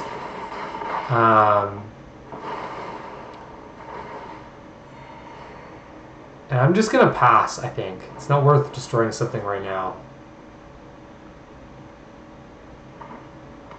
Yeah, D&D is pretty fun. It's a good way to have a bunch of friends get together and you kind of get like an acting and cooperative gameplay thing going on. It's nice. I do find it's kind of awkward when your friend is the dungeon master and the whole point of your existence essentially is to beat them. It seems like, you know, they're there to make you have fun, but they also want to make it difficult for you. It's kind of a weird weird scenario to be in. Alright, we're not going to play Mortality Spear at the end of the turn. I think we're still going to attack with everything here. Or not with everything. We're not going to attack with these 2 pest tokens this time. But our opponent clearly has something. I don't want to get blown out. So we're going to see... Okay. Okay. So our opponent doing closing statement on our pledge mage. So it's going to die anyway. So I guess our only play here... Yeah, we're going to do this before they can block. Kill the Carrick Wrangler. Sadly, our pledge mage is going to die. But we have kind of a good play where they can't block this Zoo Professor very well, which is nice.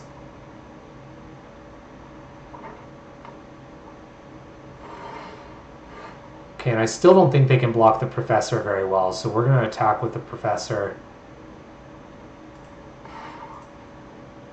I don't think we want to attack with everything quite yet. Okay, yeah, because they could have something like Heated Debate there. Yeah, that makes sense. But we'll play with the Carrick Wrangler. And hopefully now we'll start getting counters on things and spread out our power and toughness so we can beat our opponent here. Let's play Rise, and let's get rid of... I'm going to get rid of Unwilling Ingredient in this case, because we're exiling the Unwilling Ingredient makes it so they can't use this ability that they have to lose a life and draw a card. I think there is a chance that drawing a card for them would be pretty good.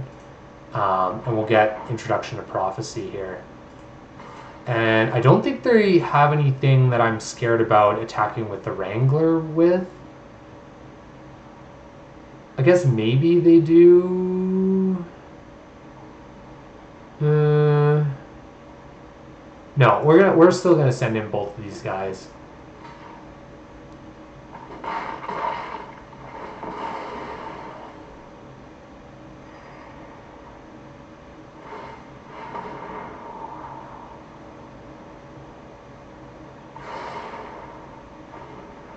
Well, maybe Space with this new set, you can get your friends that play Magic to start playing D&D, because they'll be excited about the new cards, you know. We should have maybe played Hunt for Specimens first there. That was kind of a mistake. We got a little too loose here. We're going to keep both of those on top, I think, and play Hunt for Specimens.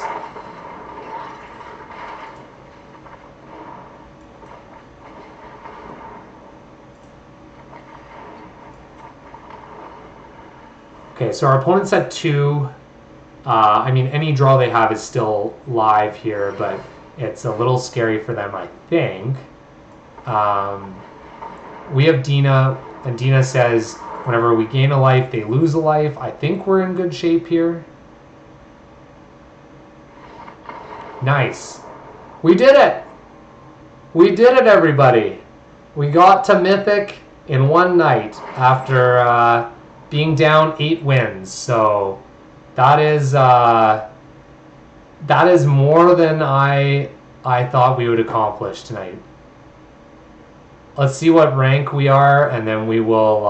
Okay, we're 447, so we have a pretty good win percentage. We're likely gonna make it. So we'll stop here.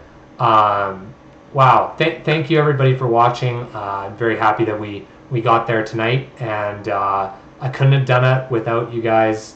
And yeah, thanks Spaceboy. I really appreciate that.